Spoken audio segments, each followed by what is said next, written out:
Hi everyone, welcome to Midnight Cases. I know you can't sleep, so I'll keep you company with crime stories from around the world. Before we get into the story, comment where you're listening from. And if you enjoy this content, don't forget to like and subscribe. Let's jump straight into the story. I'm going to tell you the story of one of the darkest crimes in history. A story that will haunt you. A story that shows the terrifying depths of human behavior. This is the case of Dean Corll, the Candy Man, who orchestrated one of the most horrific murder sprees in American history, hiding behind a facade of kindness while committing unspeakable acts against young boys. Dean Arnold Corll was born in Fort Wayne, Indiana, into a family that appeared respectable on the surface but harbored deep dysfunction beneath. His parents' marriage was troubled from the start, marked by constant conflict and multiple separations. Dean and his younger brother were caught in the middle of their parents' volatile relationship, experiencing the instability of a home that never felt secure. Dean's mother, Mary, was a domineering woman who divorced and remarried multiple times. She started a small candy company, and Dean helped her run the business, often working long hours making and packaging candy. He was known in the neighborhood as a friendly man who would give free candy to local children, earning him the nickname that would later take on such sinister meaning. As a young man, Dean seemed unremarkable. He was quiet, polite, and hardworking. He served briefly in the military and worked various jobs after his discharge. He lived with his mother for much of his adult life, never marrying, and neighbors considered him a gentle and kind person. Children in the neighborhood knew him as the nice man who gave away sweets and seemed genuinely interested in their lives. But behind this carefully constructed image, Dean harbored dark desires that he kept hidden from everyone around him. He was attracted to young boys, and as he entered his 30s, his ability to control these urges began to fail. He started inviting teenage boys to his home, initially just to socialize, but gradually his interactions became more sinister. Dean moved to Houston, Texas, and it was there that his crimes would reach their horrifying peak. He rented a house in a quiet neighborhood and continued his pattern of befriending local teenagers. He would offer them a place to hang out, provide them with alcohol and drugs, and create an environment where they felt comfortable and safe. Many of these boys came from troubled homes or were runaways, making them particularly vulnerable to his manipulations. Dean's method evolved when he met two teenage boys who would become his accomplices. David Brooks was a lonely 15-year-old when Dean befriended him, and later Elmer Wayne Henley, another troubled teenager, joined their circle. Dean gradually introduced these boys to his violent fantasies, desensitizing them to increasingly disturbing behavior, and eventually convincing them to help him lure other victims to his home. The arrangement Dean created was coldly calculated. He would pay the teenagers money for each boy they brought to his house, turning them into active participants in his crimes. Brooks and Henley would approach boys they knew from school or the neighborhood, friends and acquaintances, and invite them to Dean's house for parties where there would be drinking and drugs. The boys they brought trusted them, never suspecting the horror that awaited. Once victims were inside Dean's home, he would wait until they were intoxicated or unconscious, then handcuff them to a wooden board he had constructed specifically for this purpose. When the boys woke, they found themselves completely helpless, bound to the board in Dean's bedroom. What followed was torture of unimaginable cruelty. Dean would keep his victims alive for hours or sometimes days, subjecting them to prolonged assault and physical torture. He had constructed a special board designed to leave them completely vulnerable and helpless. When Dean finally tired of tormenting his victims, he would strangle them or shoot them, ending their suffering. He buried some victims in a rented boat storage shed, others beneath his own home, and still more in remote areas on the outskirts of Houston. He kept this terrible secret for years, with only his two teenage accomplices aware of what was happening. Over approximately 3 years, Dean murdered at least 28 young boys, though the actual number may be higher. The victims ranged in age from 13 to 20, though most were in their early to mid-teens. Many were boys who had been reported as runaways, and their disappearances had not been thoroughly investigated by authorities. Dean's killing spree finally ended not through police investigation, but through the actions of one of his own accomplices. Elmer Wayne Henley had participated in the murders for months, helping to lure victims. But one night, after Dean threatened to kill Henley and two friends he had brought to the house, Henley turned against his mentor. During a confrontation in Dean's home, Henley grabbed a gun and shot Dean multiple times, killing him. Henley then called the police and confessed to his role in the murders, explaining that he had been helping Dean kill boys for years. The police initially struggled to believe his story, but Henley led them to the boat storage shed where Dean had buried many of his victims. What police discovered was a scene of unimaginable horror.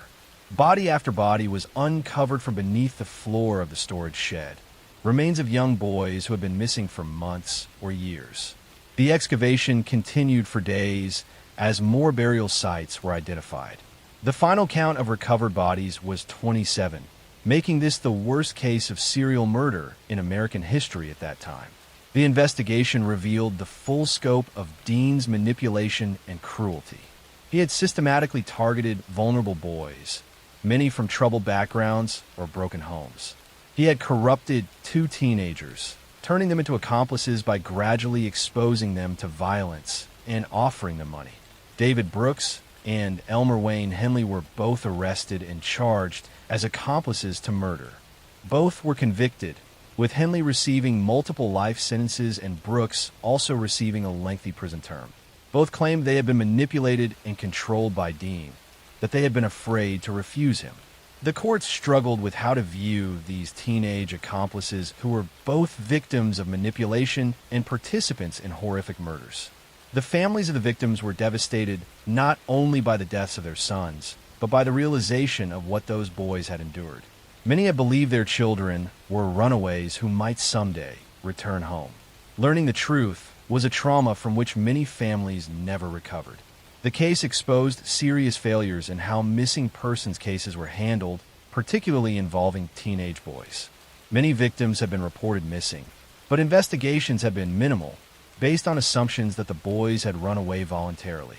Dean Corll never faced trial because Elmer Wayne Henley killed him before his arrest.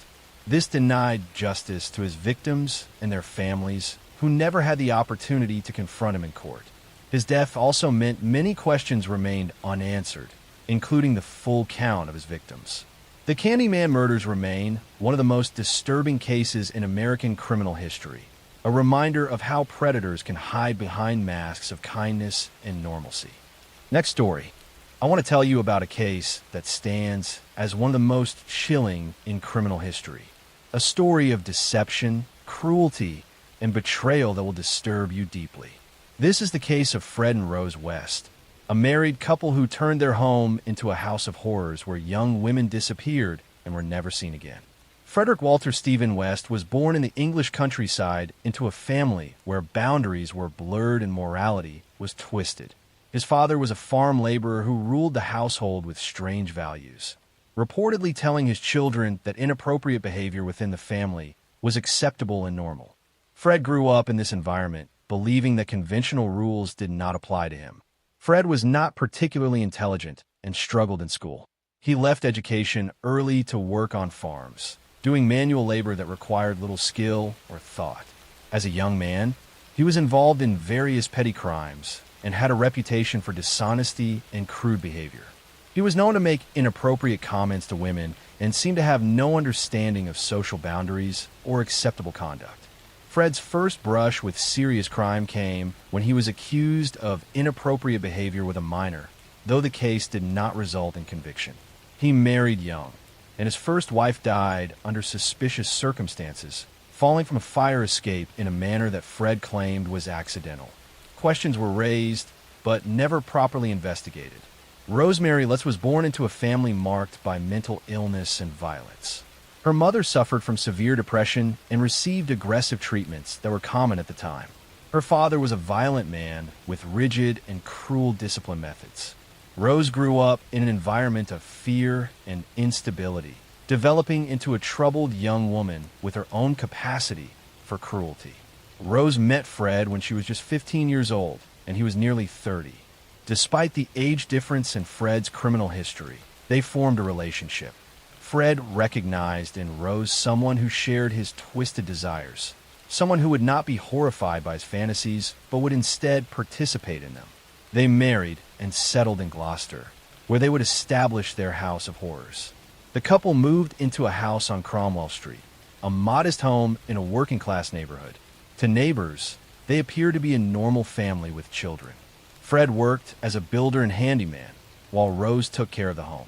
But behind closed doors, something terrible was happening. Fred and Rose began targeting young women, particularly vulnerable girls who were runaways, hitchhikers, or those working in difficult circumstances. They would offer these women a place to stay, presenting themselves as helpful and kind. Once the women were inside the house on Cromwell Street, they became prisoners. The couple would subject their victims to prolonged torture and sexual assault, keeping them captive in the basement of their home. Rose was not merely complicit in these crimes, but was an active and enthusiastic participant, often being the one to gain the trust of young women before they were attacked. The torture would continue for hours or days before the victims were murdered. Fred would then dismember the bodies with the tools of his trade, showing no more emotion than if he were working on a construction project. He buried the remains beneath the basement floor, in the garden, and in various locations around the property. He would joke about the bodies buried in his home, but people assumed he was making dark humor, never imagining he was telling the truth. One of their victims was Fred's own daughter from his first marriage. She had come to live with them and eventually disappeared. Fred later confessed that she had been murdered and buried under the house after she discovered what was happening to other victims. Even family ties meant nothing when someone threatened to expose their crimes. The couple continued their killing for years, with Rose also working as a prostitute from their home, sometimes with Fred's knowledge and participation. They had multiple children together, and those children grew up in a house where murder and abuse were hidden just beneath the surface of everyday family life. The beginning of the end came when one of the couple's own children spoke to authorities about abuse in the home. This led to an investigation, and police began to take seriously rumors that had circulated for years about strange happenings at the house on Cromwell Street. When police obtained permission to search the property, they made a discovery that horrified the nation. Excavation of the basement and garden revealed body after body, remains of young women who had disappeared years earlier. The house was essentially a graveyard, with victims buried wherever Fred had found convenient to dig. As the investigation expanded, more bodies were found at previous addresses where the couple had lived. Fred was arrested and confessed to the murders, providing detailed accounts of how each victim had been killed and where they were buried. He seemed almost proud of his crimes, showing no genuine remorse. However, Rose maintained her innocence, claiming she had known nothing about the murders despite having lived in the house and actively participated in luring victims. Before his trial could begin, Fred West hanged himself in his prison cell. He left no note explaining why he chose to end his life, though many believe he did so to protect Rose, hoping that without his testimony, she might escape conviction. Rose West was tried alone for multiple murders. The prosecution presented evidence that she had been an active participant, not an innocent bystander. Witnesses testified about her involvement in assaults and her role in gaining victims' trust. The jury found her guilty on multiple counts of murder, and she was sentenced to life imprisonment with no possibility of parole. The house on Cromwell Street was demolished, and the site was left as unmarked ground. The community wanted no memorial to the horrors that had occurred there. Families of the victims struggled with the knowledge of what their daughters had endured in that house of horrors. The case of Fred and Rose West revealed how two people could feed off each other's darkness, creating a partnership in evil that allowed them to commit crimes neither might have committed alone. It showed how predators could hide in plain sight in an ordinary neighborhood, and how society's most vulnerable members could disappear without sufficient investigation or concern. Rose West remains in prison, still maintaining she was unaware of the murders, despite overwhelming evidence of her participation. The case stands as one of Britain's most notorious crimes, a reminder of the capacity for evil that can exist behind the most ordinary facades, and the terrible things that can happen when two damaged people find each other and decide to act on their darkest impulses together. Next story. I want to tell you a story that reveals how manipulation and control can lead to unimaginable horror. A case that shows the deadly consequences when one person gains complete power over others. This is the case of Marc Dutroux, a predator who held young girls captive in hidden dungeons beneath his home, shocking Belgium and all of Europe. Marc Dutroux was born in Belgium into a family of teachers, seemingly respectable people who provided a middle-class upbringing. But beneath the surface of normalcy, Marc developed into a troubled and violent individual. His childhood showed early signs of behavioral problems, though nothing that predicted the monster he would become. As a young man, Marc married and had children, presenting an outward appearance of conventional family life. But his marriage was troubled, marked by his controlling behavior and increasingly criminal activities. He became involved in theft and fraud, serving prison time for various offenses. During one of his prison sentences, he met Michelle Martin, a woman who would become his second wife and eventual accomplice in his most terrible crimes. Marc and Michelle seemed like an ordinary couple to their neighbors. Marc worked various jobs, including as an electrician, and they lived in a modest house in the suburbs. But Marc was using his skills to construct something horrifying. He built hidden chambers beneath his properties, secret rooms accessible only through concealed doors, soundproof spaces where screams would never be heard. Marc's method of operation was calculated and cruel. He would kidnap young girls, often targeting them as they walked to or from school or played in their neighborhoods. He would use force or deception to get them into his vehicle, then transport them to one of his properties where he had prepared the underground dungeons. Once imprisoned in these hidden chambers, the girls found themselves in a nightmare from which there was no escape. The rooms were small, dark, and buried deep enough that no sound could reach the outside world. Marc would keep his victims locked away for extended periods, visiting them to assault them, while Michelle remained complicit in the crimes, sometimes even feeding the imprisoned girls to keep them alive. What made Marc's crimes even more horrific was the duration of the captivity. Some victims were held for months in these underground cells, living in constant fear and suffering, isolated from the world above where their families desperately searched for them. The psychological torture of this prolonged imprisonment was as damaging as the physical abuse they endured. Marc also involved himself in a network of criminal activity that extended beyond his own direct crimes. He had connections to other criminals, participated in theft and fraud to fund his activities, and created a web of properties and vehicles that made tracking his movements difficult for authorities. The case began to unravel when two young girls went missing and witnesses reported seeing a suspicious van in the area. Police investigation eventually led them to Marc Dutroux, who had a criminal history that made him a person of interest. When police searched his properties, they made a discovery that horrified the nation. Hidden beneath one of his houses, accessible through a concealed entrance, were two young girls who had been imprisoned for months. They were malnourished, traumatized, and had been subjected to repeated assault during their captivity. Their rescue was a moment of relief, but the investigation quickly revealed that other victims had not been so fortunate. As police expanded their search of Marc's various properties, they discovered the bodies of other young girls who had been killed. Some had died while in captivity, possibly from starvation or neglect.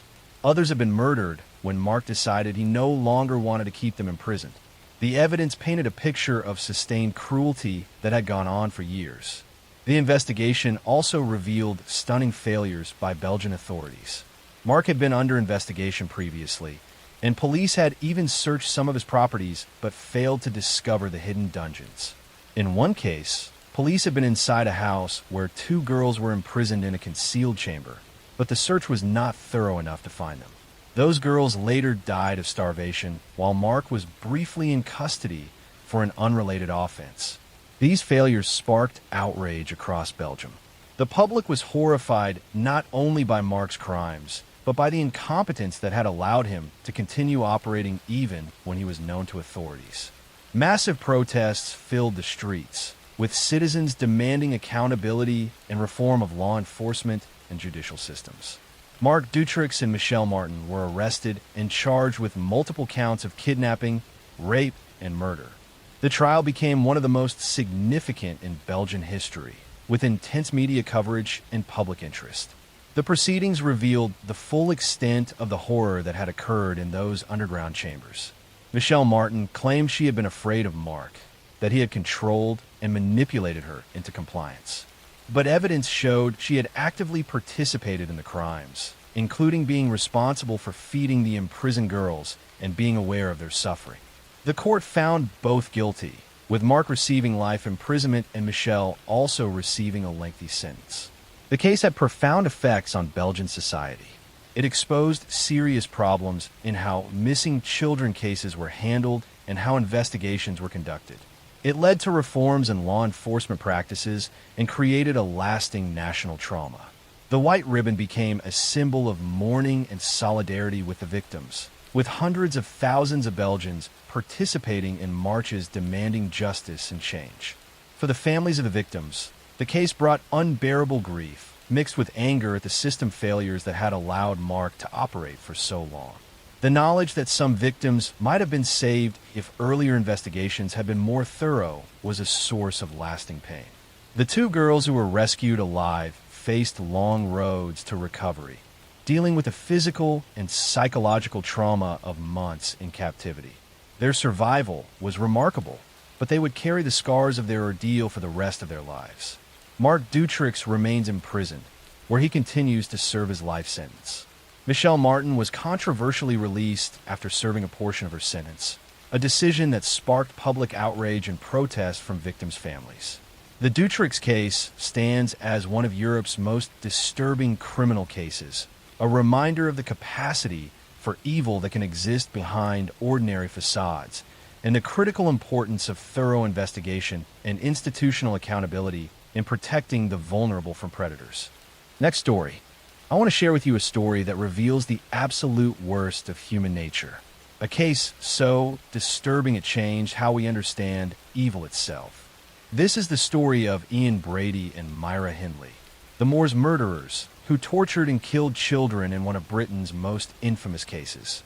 Ian Brady was born in Glasgow, Scotland, to a single mother who struggled to care for him. He was placed with foster parents who tried to provide stability, but Ian was a troubled child from the beginning. He was intelligent, but used his intelligence in destructive ways, engaging in petty crime and cruelty to animals from a young age. As a teenager, Ian became obsessed with Nazi ideology and the writings of the Marquis de Sade. He developed a philosophy that conventional morality was for weak people, that superior individuals could transcend normal ethical boundaries. He believed he was one of these superior beings, entitled to act on any impulse without regard for others. This twisted worldview would guide his actions for the rest of his life. Ian moved to Manchester for work and lived a seemingly ordinary life on the surface. He worked as a stock clerk, kept to himself, and appeared unremarkable to those who knew him casually. But internally, he nursed violent fantasies and a contempt for humanity that grew stronger each year. Myra Hindley came from a working-class family in Manchester. She had a relatively normal childhood, though she was known to be strong-willed and occasionally defiant. She worked as a typist and seemed destined for an ordinary life until she met Ian Brady at her workplace.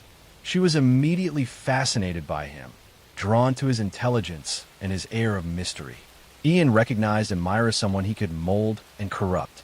He began lending her books, introducing her to his twisted philosophy, and gradually desensitizing her to ideas of violence and cruelty. He convinced her that they were special, that they stood above ordinary people and their conventional morality. Myra fell completely under his influence, transforming from a normal young woman into someone capable of unspeakable acts. Their relationship became a dark partnership. Ian provided the ideology and the planning, while Myra proved essential to the practical execution of their crimes. Her appearance as a respectable young woman allowed her to gain trust in ways that Ian, with his cold demeanor, never could. The couple began their campaign of murder by targeting children. Their method was coldly calculated. Myra would approach children, usually offering them a ride or asking for help with some task. Children and their parents saw a friendly young woman and had no reason to be suspicious. Once the child was in their vehicle, they would drive to the remote moors outside Manchester. On the desolate moorland, far from any help, the children would realize something was terribly wrong. Ian and Myra would subject their victims to sexual assault and torture before killing them. They would then bury the bodies in shallow graves on the moors, in locations so remote that the remains might never be found. The couple took photographs of the burial sites, marking them for their own records. Their first known victim was a teenage girl who disappeared while walking to a dance. She was never seen alive again, her body buried on the moors. The couple continued, taking a young boy who had been on his way to visit his grandmother, then a girl who disappeared on her way to the fair. Each time, the pattern was the same. Myra would gain trust, they would drive to the moors, and another child would vanish. What made their crimes even more horrific was that they recorded some of their torture sessions. They created audio tapes capturing the pleading and screams of at least one victim, a young girl begging for her mother as they tormented her. These recordings would later become crucial evidence, but also represented the depths of their sadism, that they wanted to preserve and relive these moments of suffering. The couple became bolder, even involving Myra's brother-in-law David Smith in their activities. Ian believed he could corrupt David just as he had corrupted Myra, bringing him into their circle of depravity. One night, they invited David to their home, and Ian murdered a teenage boy in front of him with an axe, then calmly cleaned up the blood while discussing how to dispose of the body. But Ian had misjudged David. Unlike Myra, David was horrified by what he witnessed. He pretended to go along with them, but as soon as he could leave safely, he went to the police. His testimony would prove crucial, though it would haunt him for the rest of his life. Police initially struggled to believe David's story, but they searched the couple's home and found evidence that confirmed the murder he had witnessed. More importantly, they found photographs, including images of one victim posed on the moors, and the horrific audio recordings. As the investigation deepened, they began to uncover the full scope of the crimes. Ian and Myra were arrested, and the search of the moors began. It was a massive undertaking, with police and volunteers combing miles of desolate moorland looking for graves. Bodies were discovered one by one, each discovery bringing terrible confirmation to families who had spent years hoping their missing children might still be alive somewhere. During interrogation and trial, Ian maintained a cold, arrogant demeanor, showing no remorse for what he had done. He seemed to view the proceedings as beneath him, as though the legal system had no right to judge someone of his supposed superiority. Myra initially claimed she was innocent, that she had been merely present but not involved, but the evidence against her was overwhelming. The trial revealed the full horror of their crimes to the public. The audio recordings were played in court, forcing people to hear a child's final moments. The calculated nature of the murders, the torture, the photographs they kept as souvenirs, all painted a picture of evil that shocked the nation. Both were convicted of multiple murders and sentenced to life imprisonment. The judge recommended they never be released. The case became one of the most notorious in British history, with public hatred for the couple, particularly for Myra, reaching extraordinary levels. Many people found it especially disturbing that a woman could participate in such crimes against children. In prison, Ian Brady embraced his notoriety, refusing to show remorse and occasionally writing letters that suggested there were more victims whose bodies had never been found. He seemed to enjoy the power this gave him, tormenting the families of missing children with hints and suggestions. Myra Hindley eventually claimed to have found religion and expressed remorse, appealing repeatedly for parole, but the nature of her crimes meant she was never released. The case prompted soul-searching about how such crimes could happen and how someone like Myra could be transformed from an ordinary young woman into a participant in child murder. Some argued she was a victim of Ian's manipulation, while others maintained she was an equal partner who deserved no sympathy. Ian Brady died in prison after decades of incarceration, never having shown genuine remorse for destroying so many young lives. Myra Hindley also died in prison, her appeals for release always denied. The couple took some secrets to their graves, with at least one victim never recovered from the moors despite extensive searching. Next story. I want to share with you a story that reveals the absolute worst of human nature. A case so disturbing it changed how we understand evil itself. This is the story of Ian Brady and Myra Hindley, the Moors murderers who tortured and killed children in one of Britain's most infamous cases. Ian Brady was born in Glasgow, Scotland, to a single mother who struggled to care for him. He was placed with foster parents who tried to provide stability, but Ian was a troubled child from the beginning. He was intelligent, but used his intelligence in destructive ways, engaging in petty crime and cruelty to animals from a young age. As a teenager, Ian became obsessed with Nazi ideology and the writings of the Marquis de Sade. He developed a philosophy that conventional morality was for weak people, that superior individuals could transcend normal ethical boundaries. He believed he was one of these superior beings, entitled to act on any impulse without regard for others. This twisted worldview would guide his actions for the rest of his life. Ian moved to Manchester for work and lived a seemingly ordinary life on the surface. He worked as a stock clerk, kept to himself, and appeared unremarkable to those who knew him casually. But internally, he nursed violent fantasies and a contempt for humanity that grew stronger each year. Myra Hindley came from a working-class family in Manchester.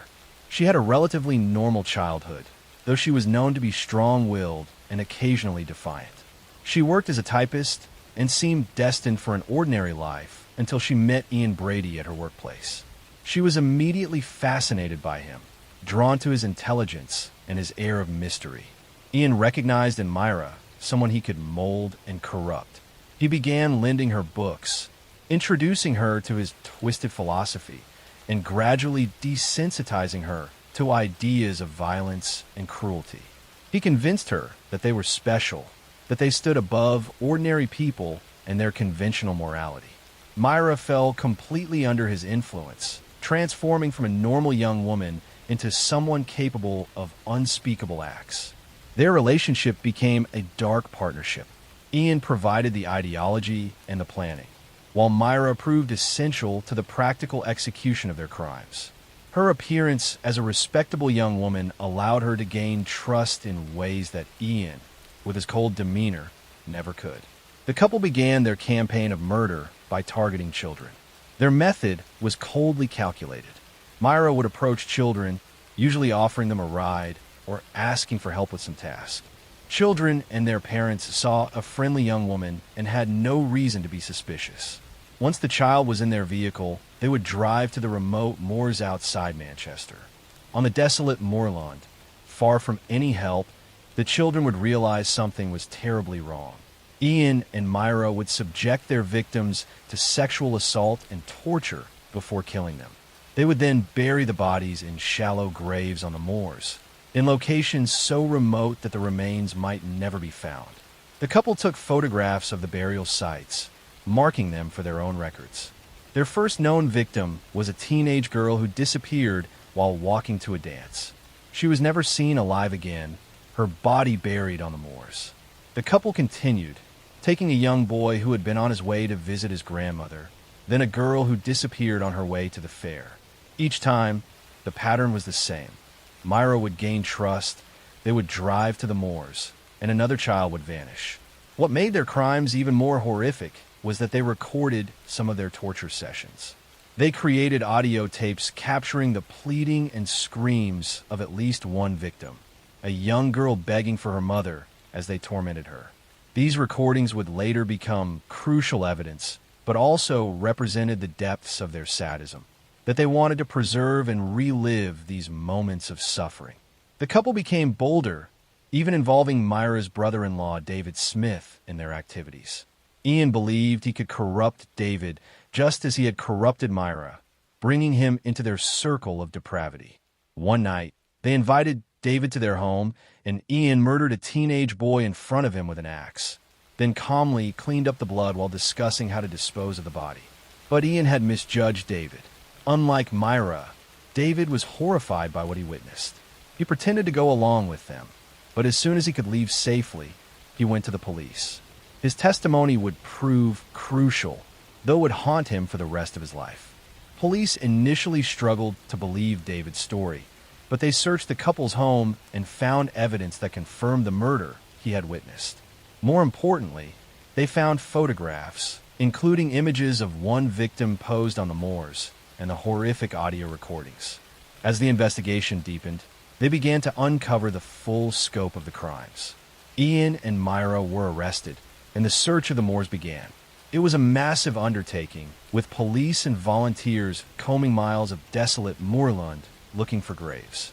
Bodies were discovered one by one, each discovery bringing terrible confirmation to families who had spent years hoping their missing children might still be alive somewhere. During interrogation and trial, Ian maintained a cold, arrogant demeanor, showing no remorse for what he had done. He seemed to view the proceedings as beneath him, as though the legal system had no right to judge someone of his supposed superiority. Myra initially claimed she was innocent, that she had been merely present but not involved, but the evidence against her was overwhelming. The trial revealed the full horror of their crimes to the public. The audio recordings were played in court, forcing people to hear a child's final moments. The calculated nature of the murders, the torture, the photographs they kept as souvenirs, all painted a picture of evil that shocked the nation. Both were convicted of multiple murders and sentenced to life imprisonment. The judge recommended they never be released. The case became one of the most notorious in British history, with public hatred for the couple, particularly for Myra, reaching extraordinary levels. Many people found it especially disturbing that a woman could participate in such crimes against children.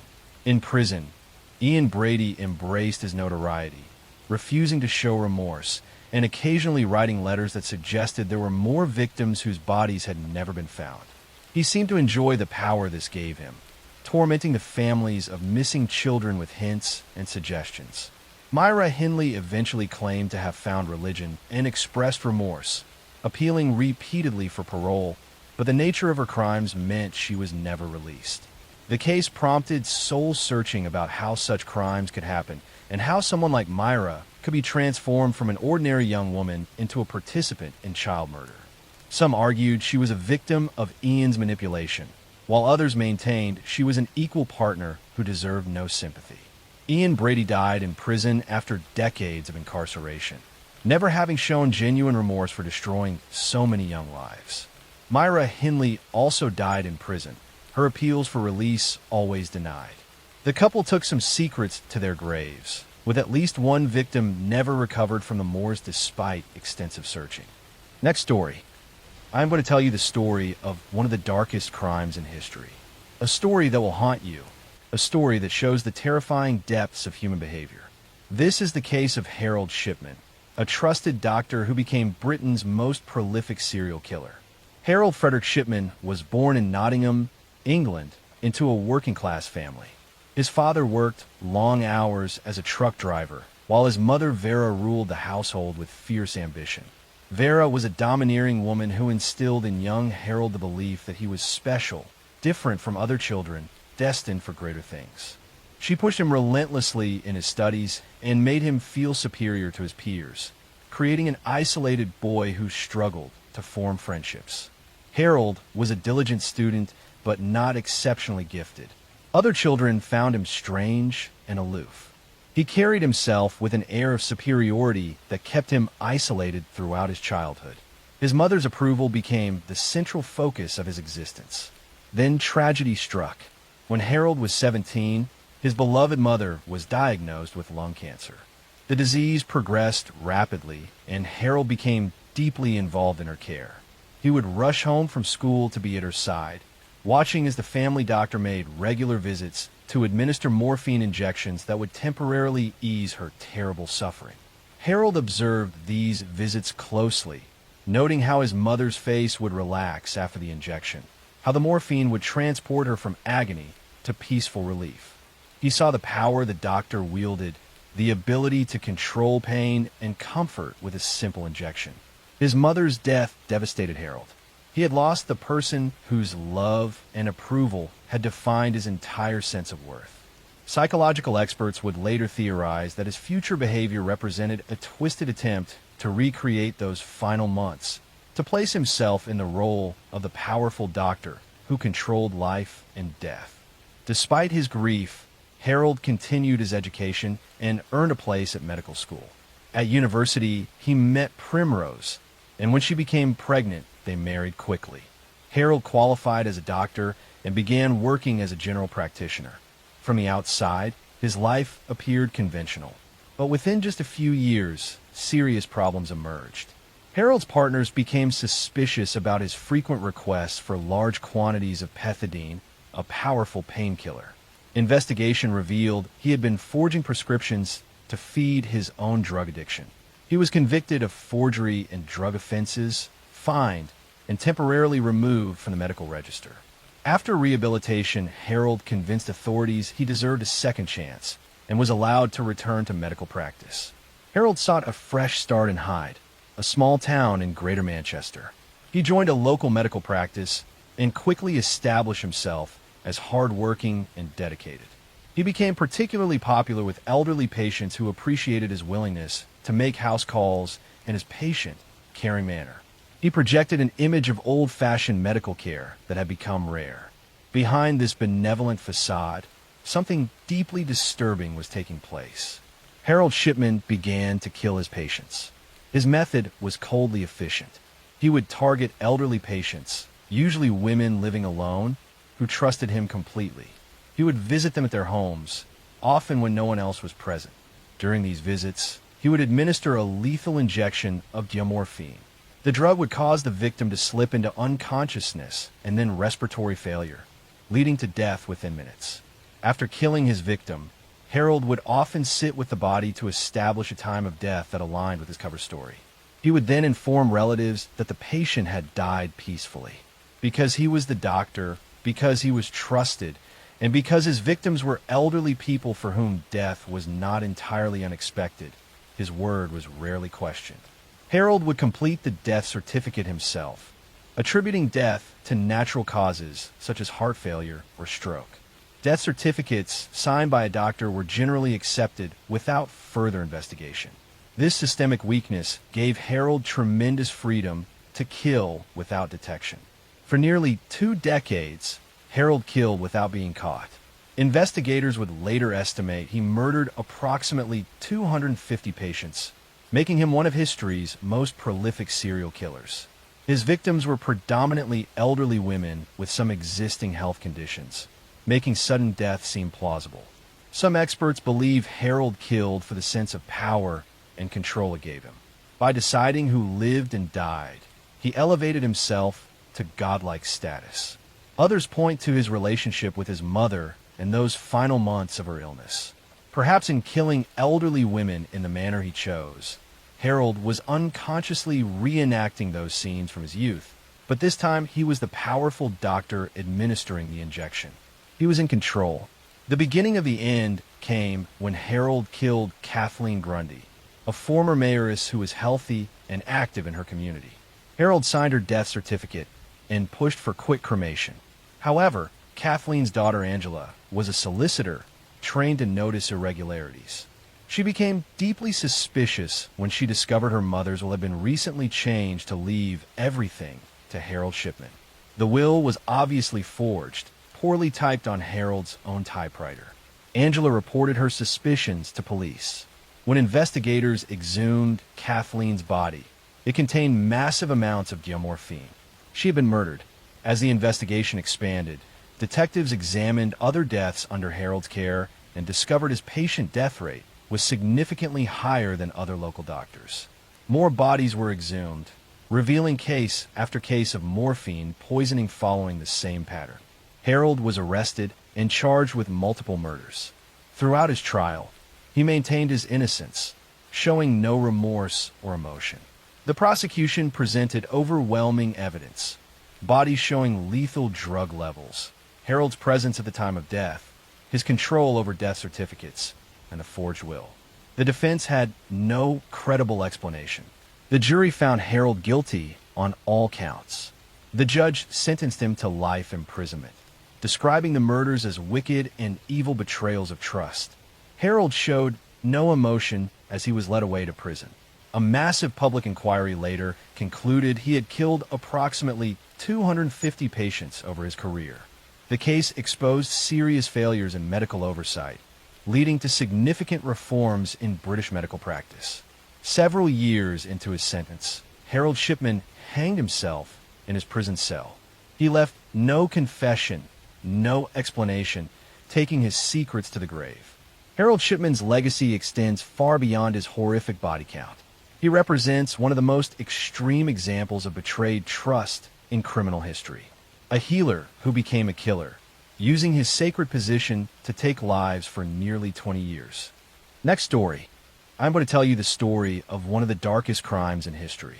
A story that will haunt you. A story that shows the terrifying depths of human behavior. This is the case of Luis Garavito, known as La Bestia, the Beast, who became one of the most prolific serial killers in documented history, preying on the most vulnerable victims imaginable. Luis Alfredo Garavito was born in Genova, Colombia, into a family marked by poverty and violence. He was one of 7 children, growing up in an environment where brutality was commonplace. His father was an alcoholic who subjected the family to regular physical abuse, and Luis himself would later claim that he suffered sexual abuse from multiple adults during his childhood, experiences that left deep psychological scars. As a child, Luis was withdrawn and isolated. He had few friends and struggled to form normal relationships with other children. He performed poorly in school and left education at a young age, drifting between odd jobs and never finding stability or purpose. Those who knew him in his youth described him as strange and unsettling, someone who made others uncomfortable without any clear reason why. Luis grew into a man who appeared utterly unremarkable. He was slight in build, soft-spoken, and easily overlooked in a crowd. He worked various menial jobs, never staying anywhere long, never forming lasting connections. He moved frequently throughout Colombia, a country already torn apart by violence from drug cartels and guerrilla warfare. In this chaos, Luis discovered he could move unnoticed, and he learned that certain people, particularly poor and vulnerable children, could disappear without anyone paying much attention. Luis began his killing spree, targeting the most defenseless victims in Colombian society: street children, young boys from impoverished families, children who sold small items on streets or shined shoes to survive. These were children that society had already failed, children who often had no one to miss them or search for them if they vanished. His method was calculated and deceptive. Luis would approach children in town squares, bus stations, or markets, presenting himself as a kind and trustworthy figure. He often posed as a priest, a monk, or a street vendor. He would dress respectably, speak gently, and offer the children small amounts of money, food, or the promise of work. For children living in desperate poverty, these offers were impossible to refuse. Luis would gain their trust, then convince them to walk with him to a supposed job site or to meet someone who could help them. He would lead them away from populated areas, walking for hours into rural countryside, isolated fields, or forests. Once they were completely alone and far from any help, Luis would attack. He would bind the children, torture them, and sexually assault them before killing them. His preferred method of murder was to cut their throats or strangle them. Afterward, he would sometimes mutilate the bodies and often left them exposed in remote locations where they might not be discovered for weeks or months. By the time remains were found, if they were found at all, decomposition and animal activity often made identification difficult or impossible. What made Luis particularly successful at evading capture was the nature of his victims and the chaos of Colombia during this period. The country was experiencing extreme violence from the drug trade and internal conflicts. Thousands of people were disappearing or being killed for various reasons, and law enforcement resources were overwhelmed. Poor street children were low-priority victims in a nation struggling with so many crises. Additionally, Luis never stayed in one place. He moved constantly throughout Colombia and even into neighboring Ecuador and Venezuela. He would commit murders in one region, then disappear and surface hundreds of miles away weeks or months later. This mobility made it extremely difficult for local police forces to recognize patterns or connect crimes across different jurisdictions. For years, Luis killed with shocking frequency. He later confessed to murdering approximately 140 children, though investigators believe the true number could be significantly higher, possibly as many as 300 victims.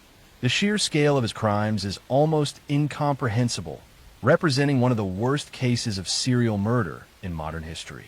What finally led to Luis's capture was a combination of changing circumstances and his own escalating recklessness.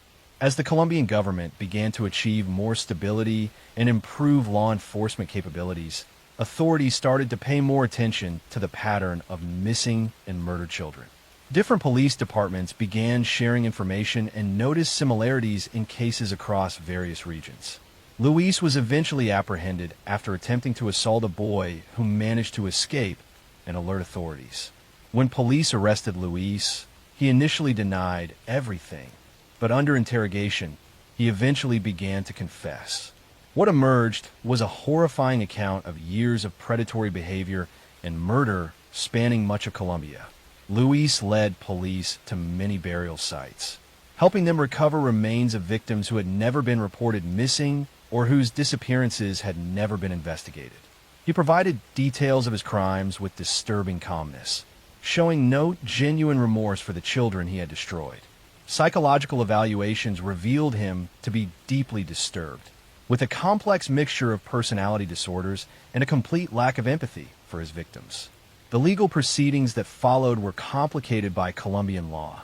At the time of his crimes and trial, Colombia had abolished the death penalty and had a maximum prison sentence of 30 years, which could be reduced for cooperation with authorities. Despite the magnitude of his crimes, Luis received a sentence of only 30 years, later reduced to 22 years for his cooperation in locating victims' remains. This relatively lenient sentence caused outrage both in Colombia and internationally. Families of victims, what few could be identified, felt betrayed by a justice system that seemed inadequate to address such monstrous crimes. The case prompted discussions about reforming Colombian sentencing laws, though these changes came too late to affect Luis's case. Psychological experts who examined Luis struggled to fully understand his motivations. He showed characteristics of antisocial personality disorder and pedophilia, combined with a history of childhood trauma and abuse. Some theorized that his crimes represented a twisted form of power and control, allowing someone who had been powerless and victimized as a child to dominate and destroy others who reminded him of his younger self. Luis remains imprisoned in Colombia, where he continues to serve his sentence in isolation from other prisoners for his own protection. He has given various interviews over the years, sometimes expressing what appears to be remorse, other times showing the same cold detachment that characterized his crimes. Mental health professionals remain divided on whether he experiences genuine guilt or simply mimics appropriate emotions. Next story. I'm going to tell you the story of one of the darkest crimes in history. A story that will haunt you. A story that shows the terrifying depths of human behavior. This is the case of Peter Curtin, known as the Vampire of Dusseldorf, a man whose crimes terrorized an entire city and revealed the depths of sadistic cruelty that can hide behind an ordinary face. Peter Curtin was born in Cologne, Germany, into a family consumed by poverty, alcoholism, and violence. He was one of 13 children, raised in a single cramped room where privacy was impossible and depravity was commonplace. His father was a violent alcoholic who regularly beat his wife and children, and who sexually abused Peter's sisters in front of the other children. This nightmare environment was the foundation of Peter's childhood. The violence Peter witnessed and experienced shaped him in profound ways. He learned early that the world was a place of cruelty, that the strong dominated the weak, and that suffering was simply part of existence. But Peter did not respond to this environment by withdrawing or seeking to escape. Instead, he began to find that violence excited him, that causing pain gave him a sense of power and arousal that nothing else could provide. As a young boy, Peter befriended a local dog catcher who lived in the same building. This man taught Peter how to torture and kill dogs, showing him methods of prolonging their suffering. Peter discovered that he enjoyed this immensely, and he began to torture animals on his own, finding sexual gratification in their pain and death. He would stab dogs, drown cats, and torture any animal he could capture, experiencing intense pleasure from their suffering. Peter's cruelty soon escalated beyond animals. While still a child himself, he discovered he could drown other children and make it appear accidental. On 2 separate occasions, he pushed playmates off a raft into the Rhine River, watching them struggle and drown while pretending to be unable to help. No one suspected these deaths were anything but tragic accidents, and Peter experienced a profound thrill from taking life while maintaining his innocent facade. As Peter entered adolescence, his violent impulses intensified. He began breaking into homes, initially to steal, but increasingly for the thrill of violating private spaces. During one burglary, he discovered a sleeping girl and strangled her, experiencing intense sexual pleasure from the act of killing. He fled before anyone discovered the crime, and once again, he escaped suspicion. Peter's early adult years were marked by petty crime, theft, and fraud. He served multiple prison sentences, and during his incarcerations, he deliberately misbehaved to spend time in solitary confinement. He later explained that in the isolation of his cell, he could spend days fantasizing about violence and murder, creating elaborate scenarios in his mind that gave him intense satisfaction. These fantasies became more detailed and more sadistic with each period of isolation. After his release from a lengthy prison sentence, Peter moved to Dusseldorf and attempted to live a conventional life. He married a woman and worked as a factory worker, maintaining an appearance of respectability. His neighbors knew him as a quiet, polite man who dressed well and spoke softly. He was active in union activities and presented himself as a respectable member of the working class. No one suspected the darkness that lived within him. But Peter's violent urges had not disappeared. They had been building during his years in prison, growing stronger and more demanding. He began to act on his impulses with increasing frequency and brutality. Peter's crimes in Dusseldorf began with attacks that seemed random and motiveless. He would approach people on dark streets, stab them suddenly, and disappear into the night. Some victims survived, others did not. He attacked men, women, and children with equal randomness. The attacks seemed to have no pattern, no clear motive, and no connection between victims. What made Peter particularly terrifying was the pleasure he derived from every aspect of his crimes. He enjoyed the stalking, the selection of victims, the anticipation of violence. He experienced intense sexual arousal during the attacks themselves, often achieving orgasm while stabbing or strangling his victims. And afterward, he would return to the crime scenes to relive the experience, sometimes drinking blood from the wounds of his victims, which earned him his horrifying nickname. Peter's attacks escalated in frequency and brutality. He murdered a young girl, stabbing her repeatedly and leaving her body in a field. He attacked a woman with a hammer, beating her savagely. He strangled children and threw their bodies into rivers. He attacked couples walking together, stabbing both with frenzied violence. The city of Dusseldorf descended into terror as the attacks continued with no clear pattern and no apparent way to predict where or when he would strike next. The police investigation was massive, but initially ineffective. Peter's victims were random, his methods varied, and he left little physical evidence. Hundreds of suspects were questioned and released. The public became increasingly frightened, with people afraid to go out after dark. Some businesses closed early, and the streets emptied at night as fear gripped the city. What the police did not realize was that Peter was following the investigation closely, reading newspaper accounts with intense pleasure. He enjoyed the fear he had created, the sense of power it gave him over an entire city. He sometimes attended funerals of his victims or visited memorials, deriving satisfaction from witnessing the grief he had caused. Peter's downfall came through a combination of chance and his own compulsion to talk about his crimes. He had attacked a woman who managed to escape, and she later encountered Peter again by chance. She recognized him, and though he convinced her not to report him initially, she eventually wrote a letter to authorities describing the encounter. The letter was accidentally delivered to the wrong address, opened by a curious resident who recognized its importance and forwarded it to police. When police arrested Peter, he confessed immediately and extensively. He seemed to take pleasure in describing his crimes in elaborate detail, explaining his methods, his victims, and the sensations he experienced. He confessed to dozens of murders and attempted murders, leading police to victims they had not connected to the same killer. Psychological experts who examined Peter found him to be fully aware of right and wrong, capable of controlling his behavior, but utterly indifferent to the suffering of others. He killed because it gave him pleasure, and he felt no more remorse for murdering humans than someone might feel for swatting a fly. He described his crimes with clinical detachment, sometimes becoming animated only when describing particularly brutal details that clearly excited him. Peter's trial attracted international attention. He was ultimately convicted of multiple murders and sentenced to death.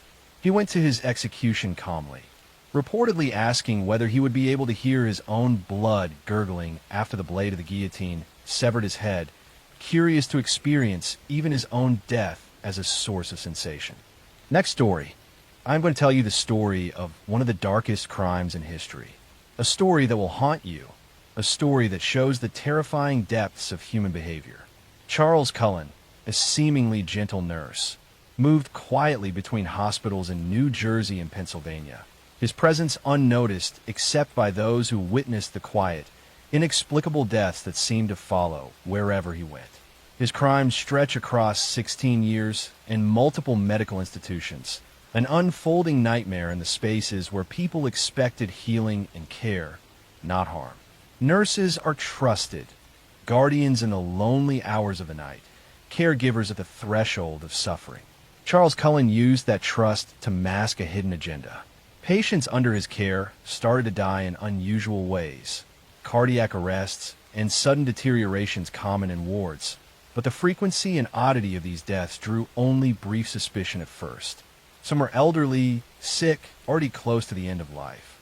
Others, recovering, stable, died with a suddenness that baffled staff and devastated families. Few imagined these moments were not fate, but design. Charles's method was silent and almost invisible. On his shifts, he would select a patient, a process that seemed at times random and at other times disturbingly intentional. He employed his knowledge of hospital drugs, using medications like digoxin, insulin, and others untraceably lethal in the right doses.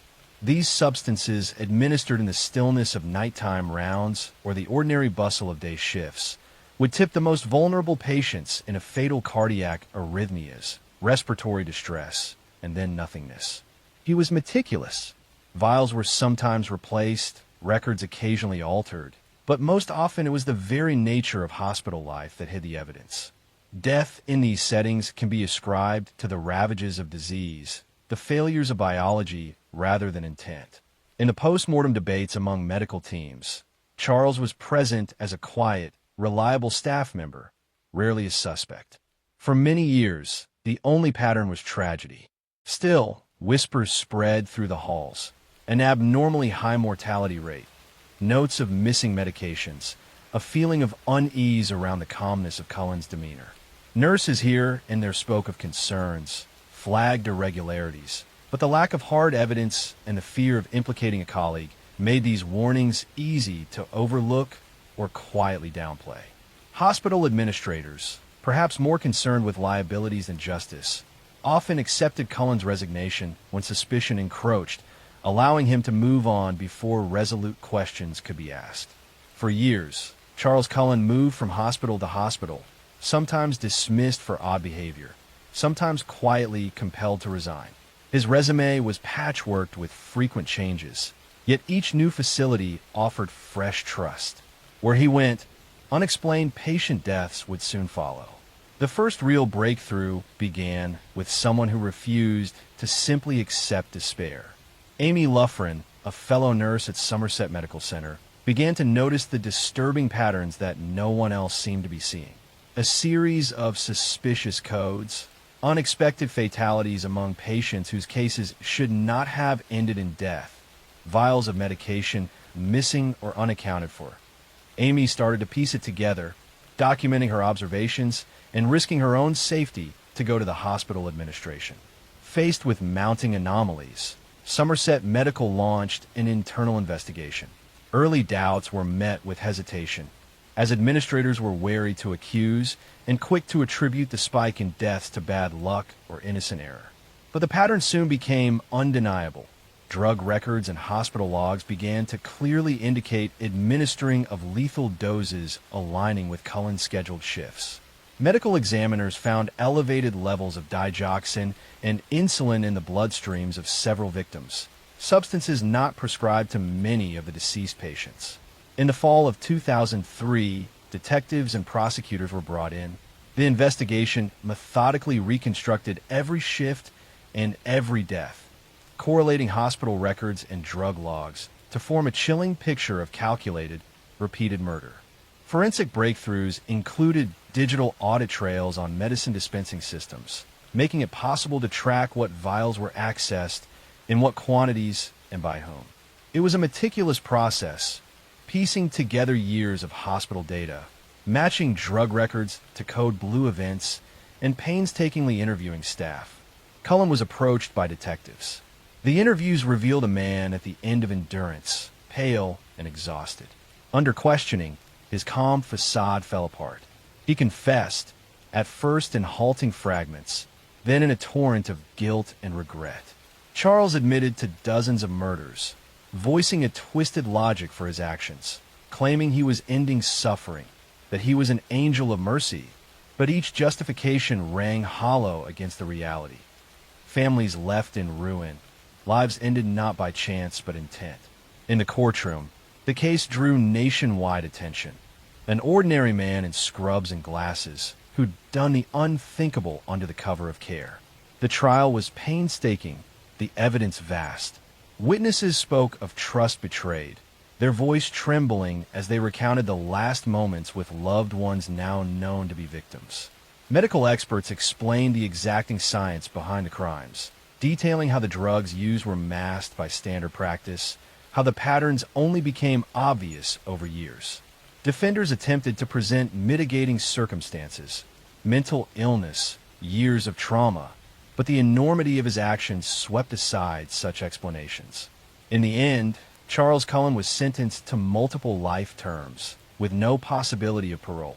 He would never again walk a hospital ward, never again have the trust of the vulnerable in his hands. The aftermath left a lingering tension in the medical world. Institutions re-examined hiring protocols, scrutinized record-keeping, and the movement of staff flagged for cause. The Cullen case prompted sweeping reforms, stricter oversight of medication use, more rigorous systems for tracking drug administration, mandatory reporting of suspicious patterns, and new wariness whenever patterns of unexplained death emerged in medical settings. To this day, the name Charles Cullen conjures unease. Hospitals that once saw themselves as sanctuaries became more vigilant. The case haunted policy discussions, reinforced the crucial role of whistleblowers like Amy Luffrin, and left the medical profession reckoning with the uncomfortable truth that evil can sometimes wear the gentlest of faces. For those who lost loved ones, the case offered little closure. Only the awareness of just how fragile trust can be in places designed for hope.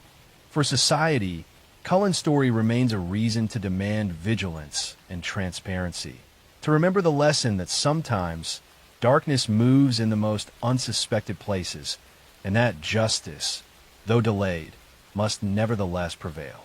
Next story. I'm going to tell you the story of one of the darkest crimes in history. A story that will haunt you. A story that shows the terrifying depths of human behavior. This story begins in 1924 in Chicago, Illinois, with two extraordinarily intelligent and wealthy young men named Nathan Leopold and Richard Loeb. Both were students at the University of Chicago, and both came from affluent families. Their friendship was founded on a shared fascination with Nietzsche's philosophy. especially the idea of the or Superman, which suggested that some people are above moral laws that govern ordinary men. This dangerous belief gave them the audacity to plan what they called the perfect crime, a crime so flawless they believed it would leave no trace and none of the usual consequences. For 7 months, Leopold and Loeb meticulously planned their crime, carefully thinking through every detail from how they would kidnap their victim to how they would dispose of the body. They wanted to demonstrate not just their brilliance, but also their perceived superiority over the legal system and society itself. Their intellect and privilege led them into a chilling experiment with morality and human life. Their victim was Bobby Franks, a 14-year-old boy who was Richard Loeb's distant cousin and lived nearby. Bobby was a familiar face, and they chose him primarily because he was easy to approach and had a wealthy family, perfect for a ransom plan despite the fact that their real motive was far darker than money. On May 21st, 1924, Leopold rented a car under the alias Morton D. Ballard. The two men cruised Chicago's streets on the afternoon that Bobby was walking home from school. Loeb persuaded Bobby to enter the car by feigning interest in his tennis racket, an innocent pretense designed to lower the boy's guard. Once inside, Loeb struck Bobby several times on the head with the handle of a chisel to quickly overpower him. They gagged Bobby to silence his cries, creating a frightening scene of control and violence. Bobby's life was taken somewhere in the car during the short ride. After incapacitating Bobby, they drove to a secluded area near Wolf Lake on Chicago's south side. In the darkness, they stripped the boy's clothes and poured hydrochloric acid over his face and genitals, a brutal attempt to make identification difficult and erase a piece of his identity. The body was hidden inside a concrete drainage culvert near the railroad tracks. This act revealed their coldness and their indifference to the child's suffering. Returning to Chicago, Leopold called Bobby's mother, posing as a man named George Johnson. Using a calm voice, he told her son had been kidnapped and that instructions for delivering the ransom would follow. A typed ransom note arrived with precise, complicated instructions for paying $10,000 to secure Bobby's release. Despite all these methods to confuse and delay authorities, the family never received their son alive. Later that night, the two men burned Bobby's clothes in a basement fire and cleaned the bloodstains from the car, as if erasing all traces of an unthinkable crime. Afterwards, they played cards and went about their ordinary lives, behaving as if nothing had happened. The plan quickly unraveled. The ransom payment was never made because Bobby's body was discovered within a day, found partially exposed through the weeds by a laborer. The acid they had poured on him had not hidden his identity completely. Investigators became suspicious when eyeglasses were found near the body. Although spectacles were common, the unique design of the hinges on the frame, custom-made by one of only 3 opticians in Chicago, was rare. Nathan Leopold, a known customer, was identified as the owner. His story that the glasses dropped during a bird-watching trip was weak and unconvincing. The police further investigated the alibis Leopold and Loeb gave for the time of the crime. They claimed that they had picked up 2 women earlier that afternoon and dropped them off later. But witnesses contradicted this, and Leopold's chauffeur confirmed the car was actually in the garage for repairs. A crucial piece of evidence was the discovery of the typewriter used to compose the ransom note, found dumped in nearby Jackson Park Lagoon. Under pressure, Loeb confessed first, claiming Leopold had planned a crime and was driving the car while Loeb killed Bobby with the chisel. Leopold quickly followed with his confession, stating the opposite, that he was driving while Loeb struck the fatal blows. Their confessions, though differing slightly in details, matched on most other points and confirmed their involvement beyond doubt. They admitted their true motives were not money, but to experiment with the idea of committing a perfect crime. They saw themselves as intellectual titans, detached from ordinary emotions, interested in learning what it felt like to kill a human being. Leopold coldly likened their action to an entomologist pinning insects to a board for study, a scientific experiment without compassion or remorse. When their families hired the famed defense attorney Clarence Darrow, he faced an enormous challenge. His clients had pleaded guilty, So the only question was whether they would receive the death penalty or life imprisonment. Darrow's strategy was to argue against capital punishment itself, delivering a powerful plea to the judge. His speeches lasted nearly 8 hours, warning against barbaric retribution and emphasizing the possibility of reform and redemption even for those who commit terrible crimes. His arguments swayed not only the courtroom, but sparked a nationwide debate on justice and morality. In the end, the judge sentenced Leopold and Loeb to life imprisonment plus 99 years for kidnapping. The death penalty was avoided, marking a victory for Darrow and for arguments against state execution. The lives of both men diverged after their sentencing. Loeb was murdered by a fellow inmate in 1936, his life ending in a brutal prison killing. Leopold, however, reformed himself behind bars, showing good behavior and seeking education. After serving over 3 decades, he was paroled in 1958. He spent the rest of his life quietly teaching and lived until 1971, remorseful and withdrawn from public life. This case, labeled the crime of the century, captivated the American public with its combination of wealth, intellect, and cold-blooded murder. It highlighted the dark side of brilliance and how dangerous it can be when moral constraints are discarded. Leopold and Loeb became cautionary figures, showcasing the fragile boundary between genius and madness, and how the arrogance of privilege can blind individuals to the value of human life. Their story continues to resonate in popular culture, inspiring plays, films, and literature that examine the complexities of morality, justice, and human psychology.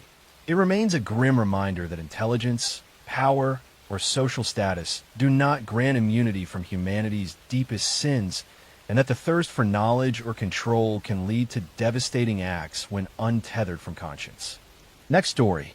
I'm going to tell you the story of a man whose crimes were both meticulous and horrifying. A man who exploited vulnerability and trust in ways that are almost unimaginable. His name was Hiroshi Mio. To the outside world, he was unremarkable, blending into society without raising suspicion.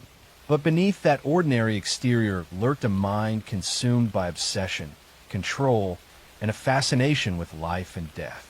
This is the story of how he preyed on the vulnerable, lured them with promises of assistance, and committed murders that would shock Japan and the world. Hiroshi Mio was born in 1970 in Japan. His early childhood was quiet on the surface, but beneath the domestic calm, he experienced neglect and emotional distance. His parents were strict and demanding, rarely showing warmth or encouragement. From a young age, Hiroshi exhibited behaviors that were deeply troubling. He was quiet and introverted, yet he also displayed a fascination with death and suffering. He would often watch injuries or accidents with an unusual intensity, and he began developing a mindset that viewed control over others as a form of power. During his teenage years, Hiroshi had difficulty forming stable social relationships. He was intelligent but socially awkward, and he often preferred solitude. Teachers noted his tendency to observe rather than interact, but they also reported sudden irritability and moments of aggression when challenged. He began to show signs of manipulativeness and deceit, behaviors that would later become central to his crimes. By the time he reached early adulthood, he had developed an unusual combination of sexual compulsion and fascination with mortality, a combination that made his actions particularly dangerous. Hiroshi's crimes were methodical and chilling. He identified a specific subset of people to target, men who were vulnerable and actively seeking assistance to end their lives. He found these individuals through online forums and suicide-related bulletin boards, places where people expressed despair and sought guidance. He would communicate with them carefully, establishing trust and portraying himself as a helper, someone who could guide them through the process safely. This method of approach required patience, manipulation, and a deep understanding of human psychology. Once Hiroshi gained the trust of his victims, he would arrange meetings, often under the guise of providing companionship or guidance. He would select locations that offered privacy and control, such as his apartment, secluded parks, or abandoned buildings. The moment he had the victim alone, he would commit the murder, usually through strangulation. This method allowed him complete control and minimized the likelihood of resistance. He would stage the scenes carefully, removing evidence that could point back to him, and in some cases, dispose of the bodies in locations where they might not be discovered immediately. The pattern of his crimes reveals both the precision and the cruelty of his actions. Each victim had a unique story, yet each was drawn into Hiroshi's orbit through manipulation, trust, and the promise of assistance. Many were young men struggling with depression, isolation, or personal despair. Hiroshi exploited their vulnerabilities, presenting himself as a guide or confidant, while secretly preparing to take their lives. He studied their routines, learned their fears, and anticipated their behavior, which allowed him to execute his crimes without immediate detection. The social context of early 2000s Japan played a role in how Hiroshi operated. Suicide was a sensitive topic, often stigmatized, and those seeking help were cautious about whom to trust. This allowed Hiroshi to hide in plain sight, preying on individuals who were unlikely to report him or whose absence might not immediately draw attention. His ability to navigate these social dynamics with apparent normalcy made him particularly dangerous. Authorities began noticing patterns when several men were found dead under similar circumstances: strangulation, evidence of manipulation, and careful staging. Police investigations were complicated because the victims had willingly met with Hiroshi, leaving few physical clues. Detectives painstakingly traced online communications, witness statements, and behavioral patterns, slowly piecing together the connections between the murders. Hiroshi Mu's eventual capture involved meticulous police work.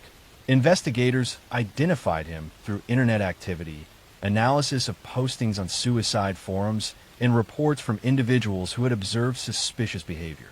When confronted, he initially denied involvement, but the weight of evidence, including his digital footprint and physical evidence, led to full confessions. He described how he selected his victims, how he communicated with them online, and the methods he used to carry out the murders. Psychologists later studied him, identifying traits of psychopathy, sexual sadism, and obsessive control over life and death. The trial of Hiroshi Mu drew intense public attention.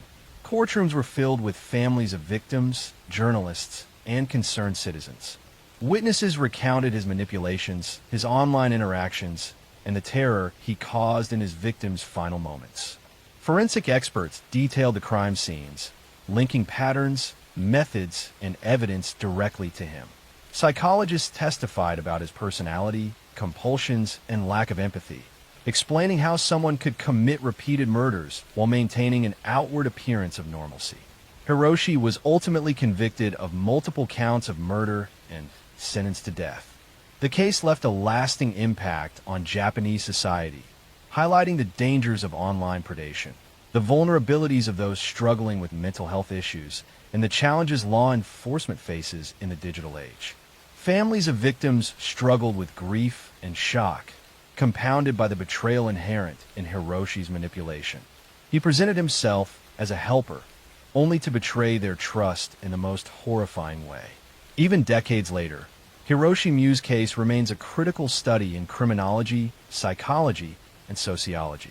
His crimes illustrate the ways in which predators exploit trust, the intersection of technology and human vulnerability, and the extreme consequences of unchecked compulsion. His story is a chilling reminder that appearances can deceive, that danger can hide behind ordinary faces, and that careful study of human behavior is essential to prevent such horrors. The investigation, trial, and subsequent analysis of Hiroshi's crimes have provided law enforcement and psychologists with invaluable insights into digital predation, psychological manipulation, and the behavior of calculated serial killers. His life, crimes, and the public reaction to them continue to be referenced in studies, documentaries, and discussions about safety, mental health, and criminal behavior. Hiroshi Mu's story is a cautionary tale about the dark side of human nature, the dangers of misplaced trust, and the lengths to which a person consumed by compulsion can go to satisfy their urges. The meticulous planning, the exploitation of the vulnerable, and the ability to mask evil behind a facade of normalcy make his case both terrifying and instructive. It is a story that haunts not because of random chaos, but because it demonstrates how a calculated mind can operate in plain sight, manipulating the lives of those most at risk with terrifying precision. Next story. I am going to tell you the story of a man whose charm masked a terrifying darkness. A man who turned the streets of Bucharest into a place of fear, whose presence alone could chill the hearts of young women walking alone at night. His name was Vladimir Ionian, known infamously as the Strangler of Bucharest. This is the story of his life, his psychology, the terror he caused, the victims he hunted, the investigation that finally captured him, the trial, and the lasting impact of his crimes. Vladimir Ionian was born in 1932 in Romania. His early life was marked by hardship, instability, and family tensions. He grew up in a society struggling with economic difficulties, and his family faced frequent financial and social pressures. From a young age, Vladimir displayed traits that would later define his criminal behavior: charm, manipulativeness, and need for attention, and a disturbing fascination with control over others. Teachers and neighbors noted that he could be sociable and intelligent, yet he was also prone to impulsive aggression and a lack of empathy toward others, especially those weaker or more vulnerable. During adolescence, Vladimir began experimenting with theft, minor aggression, and deception. He was able to use his charm to manipulate peers and adults, often avoiding serious consequences for his misdeeds. This combination of intelligence, charm, and a lack of moral constraint laid the foundation for the predator he would become. As he matured into adulthood, he began to channel his impulses toward more dangerous and violent tendencies, particularly an obsession with young women and a compulsion to dominate and control. By the mid-1950s, Vladimir lived in Bucharest, working odd jobs and moving through society with apparent normalcy. To the casual observer, he was a friendly, polite, and helpful young man. But beneath this exterior, he had developed a methodical approach to predation. He would select young women who were alone, often in parks, streets, or public transport, using his charm to approach them. He would gain their trust with conversation, persuasion, and attention, presenting himself as a friendly acquaintance or helper. Once he had the woman isolated, he would carry out his murders, often by strangulation, a method that allowed him control, precision, and, at times, a sense of satisfaction from the act itself. The fear Vladimir instilled in Bucharest grew gradually as women began disappearing. His victims shared a common pattern: young, often alone, approached by a man who seemed harmless. Families reported missing daughters and sisters, and the community slowly became aware of a predator moving undetected among them. Unlike random killers, Vladimir carefully planned his attacks. He studied his victims, learned their routines, and waited for the right moment to strike. Each encounter demonstrated a calculated blend of charm, manipulation, and lethal violence. Police investigations were initially slow, as the pattern of disappearances was not immediately connected. The chaotic post-war urban environment, combined with social disruptions, gave Vladimir an opportunity to operate without immediate suspicion. Detectives began piecing together information from witness statements, discovery sites, and survivor accounts. They noticed a pattern. Women had been approached by a man matching a particular description, often in public spaces where he could appear unthreatening. Surveillance, questioning, and careful analysis of behaviors gradually focused attention on Vladimir as a suspect. His arrest came after careful observation and reports from women who had narrowly escaped him. Witnesses described his mannerisms, voice, and behavior, which led authorities to track him down. When confronted, Vladimir initially denied the killings, maintaining a calm and polite demeanor. But evidence, including testimonies, physical proof, and forensic data, forced him to confess. During interrogation, he explained how he selected victims, gained their trust, and committed the murders, revealing the cold calculation behind his predation. Psychologists later evaluated him, noting traits of psychopathy, obsessive control, and a disturbing sexual compulsion. The trial of Vladimir Ionsien captured national attention. Courtrooms were filled with journalists, family members of victims, and ordinary citizens shocked by the revelations. Witnesses recounted his manipulations, the terrifying circumstances of his attacks, and the fear he had instilled throughout the city. Forensic experts detailed the crime scenes, methods of killing, and the patterns that linked him to each victim. Psychologists explained his personality and mental state, describing the dangerous combination of charm, intelligence, and lack of empathy that allowed him to commit multiple murders without detection for a period of time. Vladimir was convicted of multiple counts of murder and sentenced to death. The case had a profound impact on Bucharest. Families of victims struggled with grief and the horror of knowing their loved ones had been lured and killed by a man who seemed ordinary to others. The city grappled with fear and distrust, particularly among women who were alone in public spaces. His crimes became a cautionary tale about the hidden dangers lurking behind charm and appearances. Even decades later, Vladimir Ionsien's story continues to be studied in criminology, psychology, and criminal justice. His methods, manipulation, and ability to exploit trust provide insight into the behavior of predatory individuals.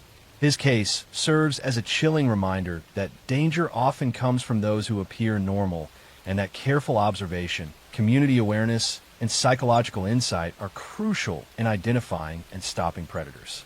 The investigation, trial, and subsequent study of Vladimir's crimes have provided invaluable lessons about serial predation, the psychology of charm combined with violence, and the social conditions that can enable such behavior.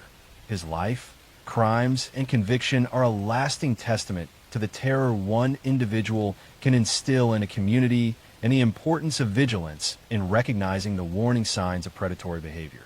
Vladimir Ionsien's story is not just one of murder, but of manipulation, deception, and the exploitation of trust.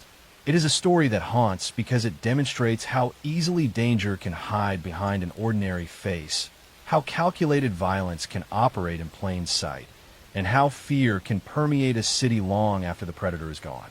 It remains a chilling example of human darkness, the complexity of criminal psychology, and the lasting impact of serial violence on families, communities, and society as a whole. Next story. I'm going to tell you the story of Vladimir Ionsien, whose presence on the streets of Bucharest in the late 1950s instilled fear in women across the city. He was a man who could appear charming and polite, yet beneath that exterior was a mind consumed by compulsion, control, and a dangerous fascination with young women. His crimes were methodical, predatory, and terrifying, and the story begins with his first known victim. The first young woman Vladimir targeted was a 19-year-old named Elena.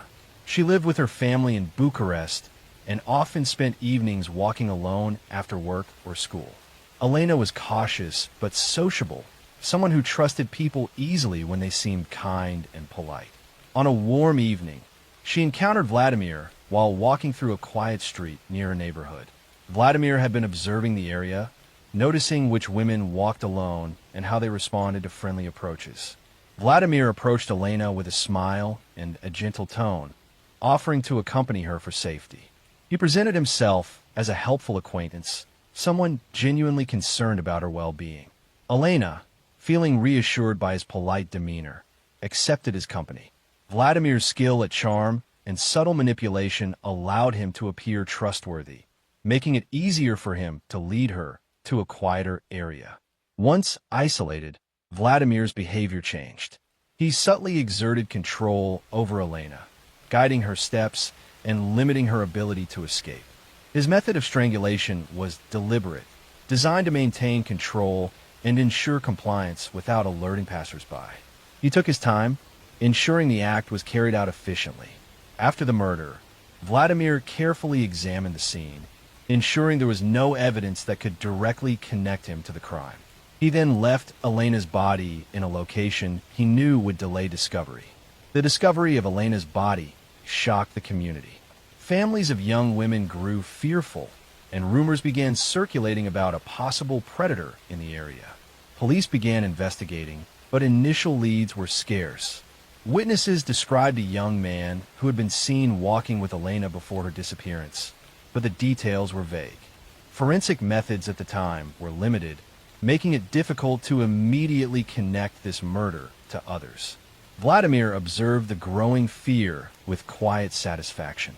He learned from each crime, refining his approach to minimize risk and maximize control. The first murder set a pattern.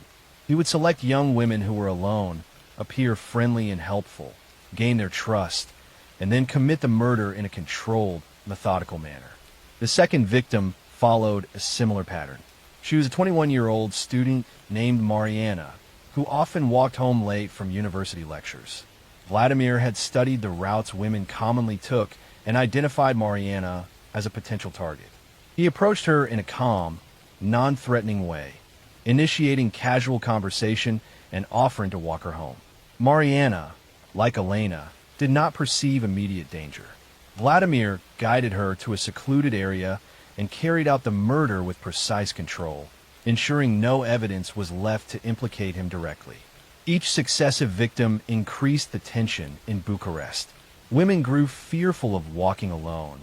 Families warned daughters to stay inside after dark, and the police were under pressure to find suspect. Vladimir's ability to blend into normal society allowed him to continue his crimes undetected. He remained polite and sociable in public, avoiding suspicion while meticulously planning his attacks. Investigators began to notice patterns. Witnesses described a young man, medium height, polite, with a calm demeanor, seen with several victims before they were found dead. Forensic teams analyzed the crime scenes, noting similarities in method, location, and victim profile. Slowly, authorities realized they were dealing with a serial predator.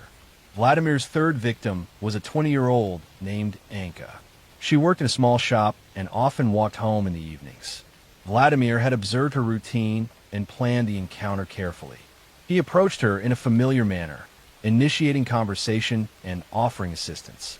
Once she was isolated, he executed the murder with the same controlled method of strangulation, leaving her body in a location chosen to delay discovery. With each crime, Vladimir refined his techniques. He became more confident, more methodical, and increasingly difficult to detect. The city was gripped by fear, women traveled in groups, and police intensified patrols in areas where young women were likely to walk alone. Despite the heightened attention, Vladimir continued his pattern, exploiting the trust of those who underestimated him. The investigation expanded. Police compiled witness statements, conducted stakeouts, and attempted to predict his next move. Psychological profiling suggested a man who appeared normal, but was highly manipulative, obsessed with control, and capable of committing repeated murders without remorse. Each victim provided insights into his behavior, but the challenge remained to apprehend him before more lives were lost. Vladimir's fourth victim, a 22-year-old named Ioana, was similarly targeted. She often took evening walks after finishing her studies. Vladimir approached her on a quiet street, using the same charm and calm demeanor he had perfected. He guided her to a secluded area, restrained her, and committed the murder. The pattern was now unmistakable. Young women alone, approached politely, isolated, and strangled. The accumulation of evidence, witness reports, and forensic similarities eventually allowed police to identify Vladimir as a suspect. Surveillance and careful tracking narrowed the search, and tips from women who had previously encountered him provided crucial information. Finally, he was apprehended. During interrogation, Vladimir initially maintained a calm and polite demeanor, denying involvement. However, confronted with the mounting evidence, he confessed to the murders, providing detailed accounts of each encounter, manipulation, and killing. The trial of Vladimir Ionsian was a national sensation. Courtrooms were packed with families, journalists, and citizens.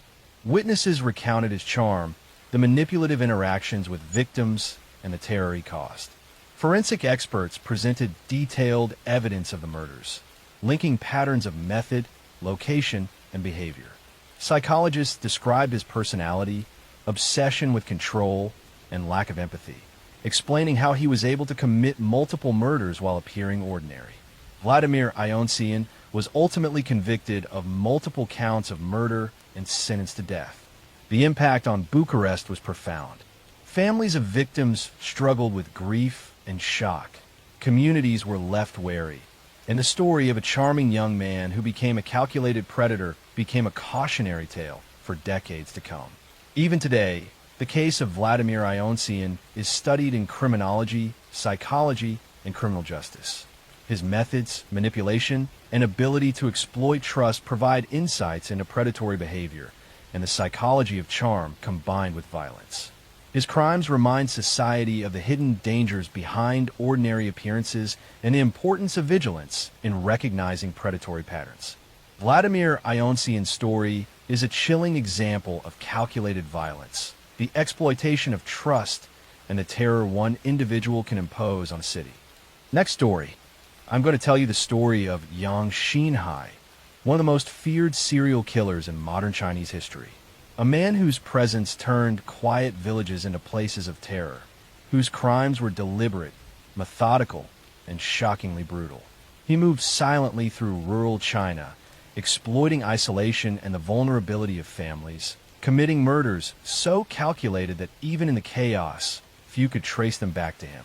His story is not just about the crimes he committed, but about the darkness of human psychology, the patterns of predation, and the lengths one man could go to satisfy his compulsions. Yang Xinhai was born in 1968 in Hunan Province, a region of China known for its rural landscapes and economic hardship. His early life was shaped by poverty, scarcity, and familial instability. From a young age, he exhibited troubling behavior. Teachers and neighbors noted that he was withdrawn, yet capable of sudden aggression. He lacked normal social empathy, often reacting to minor slights or frustrations with disproportionate anger. Neighbors recalled that he was calm and polite one moment, then aggressive or cruel the next, displaying a kind of unpredictability that hinted at deeper psychological issues. In adolescence, Yang began testing boundaries. He engaged in theft, minor assaults, and manipulative behavior. He was intelligent, capable of deception, and knew how to avoid detection, traits that would later make him a dangerous predator. His fascination with control and dominance grew as he aged. By early adulthood, he had internalized a compulsion for violence, paired with a methodical mind capable of planning attacks and escaping consequences. Yang's first known murders were committed in the early 1990s, but it would take years before authorities fully understood the scope of his crimes. He targeted isolated households in rural villages, often at night. Families were home, unprepared for the violence that would descend upon them. His approach was calculated. He would observe his victims' routines, identify when the house was least defended, and choose moments when resistance would be minimal. Once inside, he would execute the murders with blunt force, stabbing, or strangulation. Each act was deliberate, precise, and cold. The first family Yang attacked lived on the outskirts of a small village. He had studied their home, noticing when most family members were at work or asleep. Entering the house, he subdued the residents one by one. His method was violent but controlled, ensuring that no one could escape to alert neighbors. After completing the murders, he ransacked the home for valuables and left without leaving evidence that could be traced directly to him. The villagers were shocked when the family was found the next day, the brutality leaving an indelible mark on the community. The second incident followed a similar pattern. Yang carefully selected his next victims, again exploiting isolation. This household consisted of a young couple and an elderly parent. He observed them, learning their routines over days, and waited until nightfall. Entering quietly, he overpowered them, carrying out the murders with the same meticulous efficiency.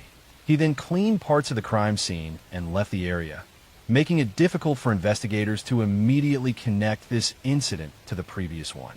Over the next several years, Yang's attacks spread across Hunan and neighboring provinces. He became bolder, striking in multiple villages, often leaving behind scenes so brutal that survivors were deeply traumatized. In one particularly harrowing case, he entered a house where a mother, father, and 3 children lived. He overpowered the parents first, then the children, killing them in a sequence that demonstrated careful planning and an utter lack of empathy. Each murder reinforced his compulsion and confidence, allowing him to refine his methods. Authorities struggled to link these crimes. Rural areas lacked advanced forensic technology, and the murders were spread across wide regions. Witnesses were scarce, and fear prevented many from coming forward. Police began mapping patterns. The methods of killing, the types of households targeted, the rural locations, and the timing of the attacks. Slowly, the picture of a single perpetrator began to emerge. Yang Xinhai's ability to blend into society contributed to his continued evasion. He worked various jobs, moving from village to village. He presented himself as polite, helpful, and unremarkable. No one suspected that the quiet laborer walking through the village streets during the day could commit atrocities at night. His duality, ordinary citizen by day, predator by night, made him extremely difficult to apprehend. Each victim had a story. One woman, 28 years old, was preparing dinner for her family when Yang entered the home. He forced compliance, restrained her, and killed her and the other household members. In another case, a young man returning from work was overpowered before he could raise the alarm. Detailed accounts from surviving neighbors, footprints, and patterns of entry eventually helped the authorities understand the methods Yang employed. The investigation intensified in the late 1990s. Police began coordinating across regions, comparing case files, witness statements, and physical evidence. Patterns emerged. The selection of rural households, the use of surprise attacks, the methodical execution of murders, and the timing of attacks often during night hours. Psychological profiling suggested a man with obsessive control, lack of empathy, and compulsive violent tendencies. Yang Xinhai's eventual capture occurred after surveillance, tips from local villagers, and careful forensic analysis. Authorities had begun predicting likely targets, monitoring movements, and questioning laborers passing through villages.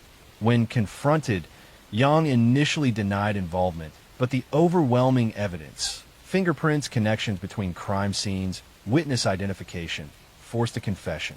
He detailed each murder, explaining how he chose his victims, entered their homes, and committed the killings. Psychologists later analyzed him, noting psychopathy, emotional detachment, and compulsive violent tendencies. The trial was extensive. Families of victims attended, journalists reported widely, and citizens followed developments closely. Witnesses recounted his deceptive charm, his ability to enter homes unnoticed, and the terror he instilled. Forensic experts presented evidence from multiple scenes, linking Yang to dozens of murders.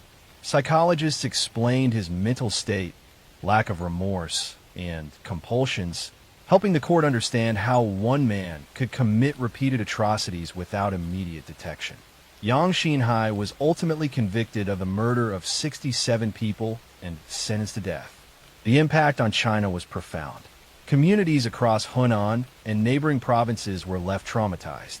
Families struggled with grief, and the psychological scar of his crimes lasted for decades.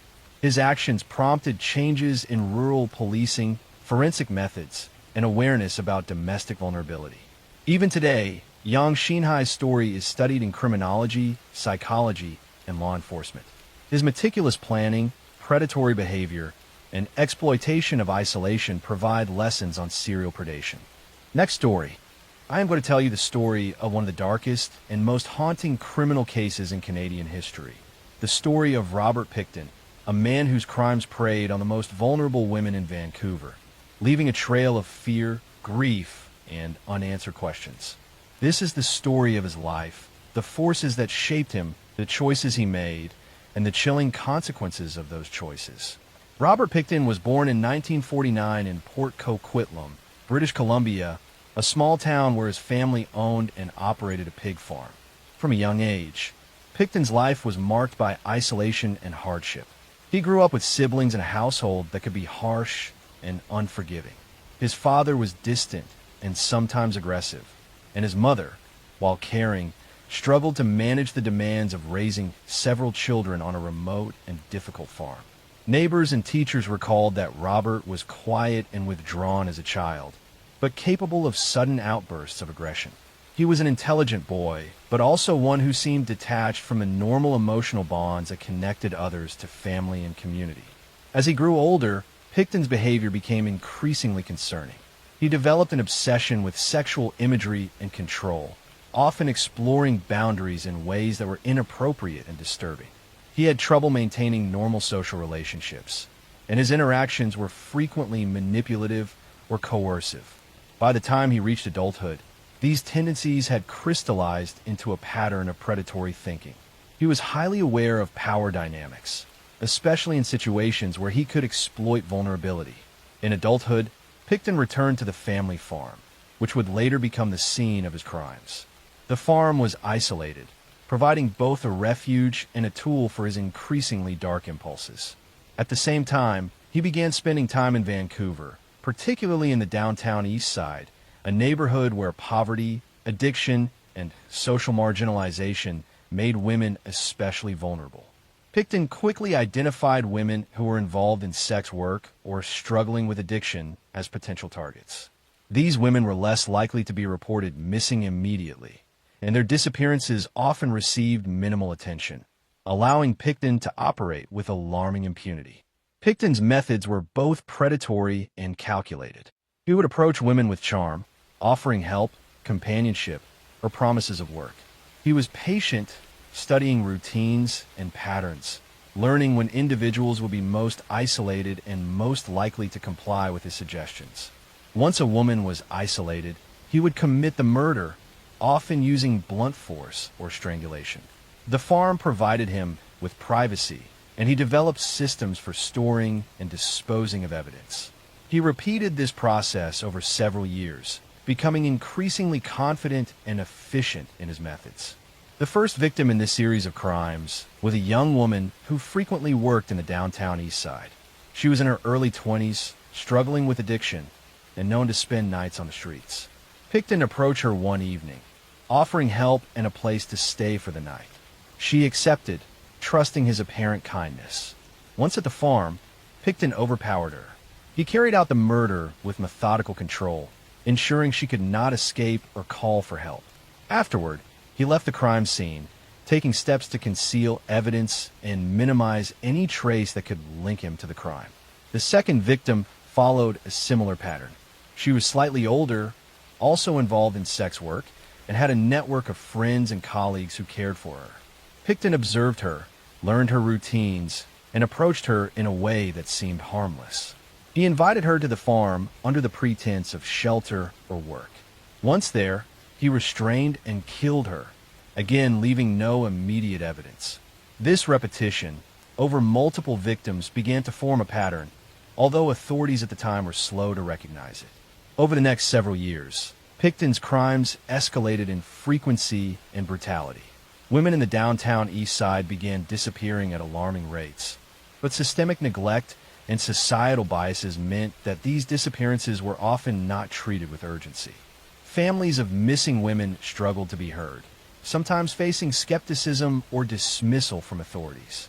Picton exploited these gaps in the system, continuing to lure and murder women while evading capture. Each murder was preceded by careful observation. Picton studied his victims' behaviors, schedules, and vulnerabilities. He approached them in ways that appeared ordinary, friendly, or helpful, gaining trust before committing the act. His control extended beyond the moment of attack. He took steps to ensure the victims could not leave evidence or survive to identify him. In doing so, he displayed traits of extreme manipulative skill and emotional detachment. Investigators began to piece together the scale of the crimes in the late 1990s. They noticed patterns in the disappearances, including victim profiles, geographic locations, and timing.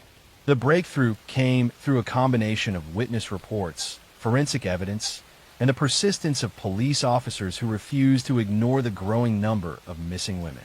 Surveillance, interviews, and stakeouts eventually led them to suspect the farm as a central location in the pattern of disappearances. The arrest of Robert Picton in 2002 revealed the shocking extent of his crimes. Police discovered remains, personal effects of victims, and extensive evidence of planning and concealment. The scale of the murders was staggering, and the public was confronted with a level of depravity that had gone unchecked for years. Forensic teams meticulously documented the scene, linking multiple murders and establishing a clear pattern of predation. The trial of Picton was long, emotionally charged, and nationally followed. Families of victims gave testimony about the women they had lost and the trauma the disappearances had caused. Forensic experts presented detailed evidence, connecting Picton to numerous murders and showing how he had concealed evidence over years. Psychologists provided insight into his mind, describing his lack of empathy, compulsive sexual predation, and meticulous planning. The courtroom became a place where the magnitude of his crimes and the systemic failures that allowed them were fully exposed. Robert Picton was ultimately convicted of multiple murders and sentenced to life imprisonment. The impact on the Vancouver community was profound. Survivors, families, and the public grappled with grief, fear, and anger. The case prompted deep reflection on law enforcement priorities, social neglect, and the vulnerability of marginalized populations.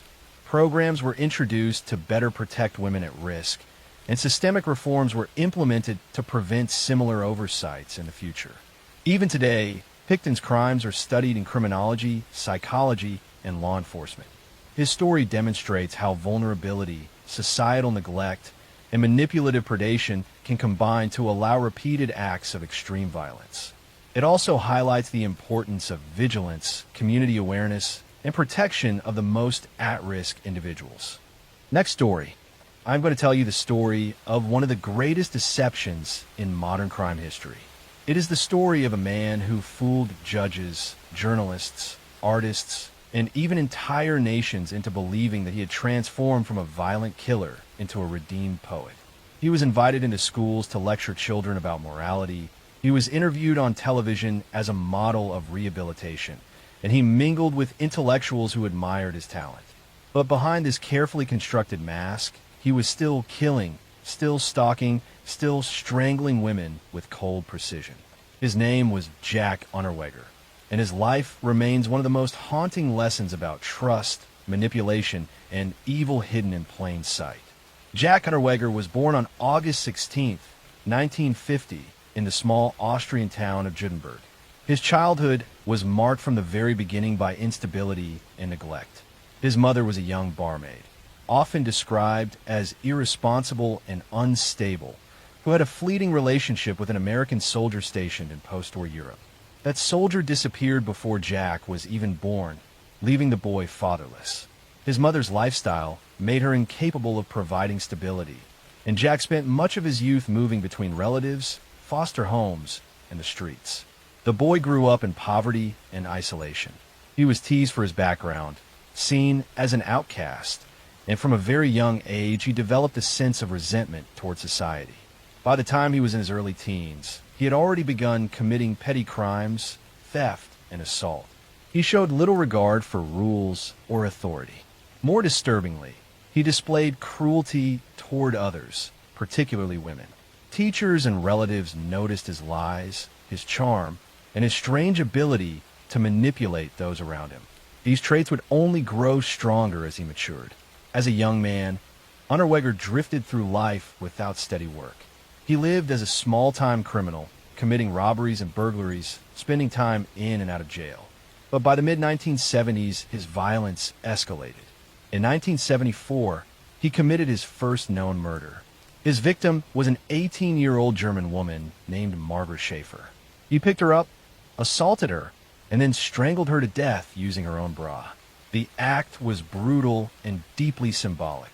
The very object of femininity was turned into an instrument of death. The method revealed the psychological signature that would define his killings for decades. He was arrested soon after and sentenced to life in prison. Most people would have expected him to fade into obscurity behind bars. But Jack Unterweger was not ordinary. In prison, he began to reinvent himself. He discovered writing.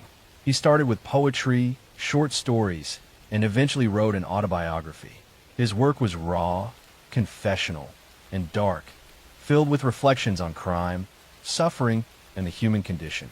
To some, it sounded authentic. Intellectuals, journalists, and artists began to take notice of him. By the 1980s, Unterweger was a minor celebrity in Austrian literary circles. He was praised as a man who had turned his life around through art. Supporters argued that he was living proof that rehabilitation was possible. Public figures, including well-known writers and even politicians, campaigned for his release. They described him as a sensitive man who had confronted his demons. The prison system was pressured, and eventually, after serving only 15 years of his life sentence, Jack Unterweger was released in 1990. His freedom was greeted almost like the debut of a cultural star.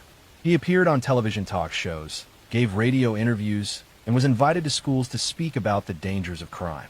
Newspapers published his articles, and he was even asked to cover stories about crime and prostitution. He presented himself as a moral commentator, a man who had once sinned but now stood as a warning for others. Austria embraced him, but within months of his release, sex workers began to disappear. Their bodies were found strangled with their own bras, just like the murder in 1974. The pattern was chillingly familiar. Over the next 2 years, a wave of killings spread across Austria, Czechoslovakia, and Germany. Unterweger traveled frequently under the pretense of research and writing. In reality, he was hunting. In a grotesque twist, he even traveled to Los Angeles as a visiting journalist in 1991. There, while supposedly researching a story about prostitution, 3 women were murdered in exactly the same manner. The bra ligature was unmistakable. He wrote articles condemning the conditions of sex workers, even as he killed them. It was a double life so audacious that it shocked investigators when the truth came out. By 1992, suspicions became impossible to ignore. Austrian police matched his movements with the locations of the murders. Fibers from his clothing were linked to victims. Witnesses placed him near crime scenes. The facade began to crumble. But when authorities moved to arrest him, Unterweger fled with a girlfriend, crossing borders and evading capture. For months, he was on the run, until finally, in February 1992, he was arrested in Miami, Florida. His trial in Austria in 1994 was one of the most publicized in the country's history. The courtroom was packed, cameras rolled, and the once celebrated writer now stood exposed as a predator. The evidence was overwhelming. He was charged with 11 murders across Austria, Germany, and the United States. The jury found him guilty, and he was sentenced to life without parole. But Jack Unterweger was not willing to live out another prison term. On June 29, 1994, the very night he was sentenced, he tied the drawstring of his prison tracksuit around his neck and hanged himself in his cell. It was a final act of control, one last deception, denying the world the spectacle of watching him age behind bars. The method of his suicide echoed his crimes, once again using a ligature to end life. The story of Jack Unterweger remains one of the most disturbing cautionary tales in modern history.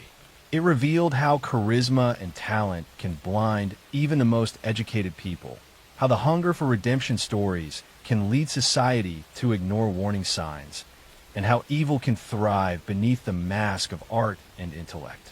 His victims, many of them women on the margins of society, were overshadowed during his lifetime by the fascination with the killer himself. Today, their names are remembered as the true tragedy at the heart of his story. Jack Unterweger's life is a lesson in deception. He was not reformed. He was not healed. He was a manipulator, a predator, and a killer who used culture itself as a shield. His story reminds us that words can charm, but actions never lie. Next story. I'm going to tell you a story about a woman whose fear of death became a force of horror. Every parent fears losing their children, but Leonarda Cianciulli's fear consumed her to the point of madness. She believed that death was always watching, always waiting to take her family, and she would stop at nothing to protect them. Her solution was unthinkable. She murdered innocent women, dismembered them, and turned their bodies into soap and cakes, which she then used or distributed, believing these acts would shield her children from fate. This is the story of Leonarda Cianciulli, the soap maker of Correggio, a woman whose obsession transformed ordinary life into a nightmare for everyone she touched. Leonarda was born in 1894 in Montella, a small town in southern Italy, one of 13 children, though only a few survived infancy. Her early life was dominated by grief and death. Her mother died when Leonarda was still a child, and her father was distant, strict, and often harsh. She grew up in a household where superstition was part of daily life and where the threat of misfortune seemed ever present. She witnessed death as a constant companion, and this awareness shaped the way she viewed the world. Survival, safety, and the avoidance of death became central to her thinking. As she grew older, Leonarda became increasingly superstitious and obsessed with the occult. She studied tarot cards, astrology, fortune-telling, and mystical rituals. She believed she could interpret fate, foresee misfortune, and influence events through ritual. These beliefs gave her a sense of control over a world she perceived as chaotic and dangerous. Her obsession with death deepened when she married Michel Cianciulli in 1917 and had children. Though she hoped family life would bring stability, tragedy continued to follow her. One of her children died, and the fear of losing the remaining children became all-consuming. By the 1930s, Leonarda's fear of death had become a compulsion with fatal consequences. She was convinced that in order to protect her family, she needed to perform rituals involving human sacrifice. She believed that by killing women and using their bodies in specific ways, she could transfer their life force to herself and her family, shielding them from harm. Her first known victim was Faustina Setti, a woman who had come to Leonarda's home seeking spiritual guidance. Leonarda invited her in, drugged her, and murdered her. She then dismembered the body, boiling some parts in a soap and baking others into cakes. She believed consuming or distributing these products would protect her children. Over the next several years, Leonarda continued her ritual murders, carefully selecting vulnerable women who would trust her. She lured them with promises of fortune-telling, employment, or friendship. Once inside her home, she killed them, dismembered their bodies, and converted their remains into soap, cakes, and other household products. She sometimes gave these items to neighbors or friends, completely unaware of what they were consuming. Her calm and friendly exterior concealed the meticulous planning and brutal violence that occurred within her walls. Leonarda's murders were methodical and ritualistic. She carefully planned each abduction, ensured privacy during the killings, and cleaned up afterward to avoid suspicion. Her belief that these acts would protect her children justified, in her mind, every detail. She kept no formal records, but witnesses and later investigators pieced together the extent of her crimes. The number of victims remains uncertain, but the brutality and calculation behind each murder are undeniable. The discovery of her crimes came in 1940, when neighbors reported strange odors and suspicious activity coming from her home. Police investigation uncovered human remains, tools used to dismember bodies, and evidence of her ritual practices. The scope of her crimes shocked Italy. Multiple victims were identified, and the horrifying details of how she processed their bodies became public knowledge. The nation was horrified that a seemingly ordinary, devoted mother could commit such atrocities. Leonarda's trial in 1946 was one of the most notorious in modern Italian history. She explained that she had been guided by mystical forces and that her murders were necessary to protect her family. Psychologists testified that she suffered from extreme superstition, obsessive-compulsive tendencies, and delusions regarding death and protection. The court sentenced her to 30 years in prison and committed her to a psychiatric facility, where she remained until her death in 1970. Throughout her imprisonment, she maintained that her actions were justified, believing she had saved her children from harm. Her story is a chilling study of how fear, superstition, and obsession can destroy morality and empathy. Leonarda Cianciulli's life demonstrates that even ordinary individuals, consumed by irrational fears, can commit extraordinary acts of cruelty. The victims she murdered remained silent, but their lives and the horror of their deaths continue to haunt history. Her name is remembered not only for the grotesque methods she used, but for the terrifying insight into how fear can twist human behavior into something monstrous. Leonarda Cianciulli's story is more than a tale of murder. It is a warning of the darkness that fear can create, of how obsession with protection and survival can push ordinary people to unimaginable extremes, and of the horrors that can hide behind calm, ordinary appearances. Every ritual, every murder, every piece of soap and cake she created was a testament to a mind that had surrendered entirely to terror, leaving only cruelty behind. Next story. I'm going to tell you the story of a man who made ordinary streets feel unsafe, whose quiet life concealed unimaginable horror. Children disappeared in broad daylight. Parents lived in constant fear. Behind the closed doors of his small apartment in Tokyo, he committed acts of cruelty so extreme that they shook an entire nation to its core. This man was Tsutomu Miyazaki, later called the Otaku Murderer, a name that still sends chills through anyone who hears it. Tsutomu Miyazaki was born in 1962 in Japan, the youngest of 4 children in a family that seemed normal on the surface but was strained beneath. His father was a government worker, his mother a homemaker. From a very young age, Miyazaki was shy, withdrawn, and deeply isolated. He struggled to communicate with other children and became increasingly obsessed with books, horror media, and later, anime. While other children played in parks or schoolyards, he spent hours alone, immersing himself in fantastical worlds that gave him comfort but also fueled his growing detachment from reality.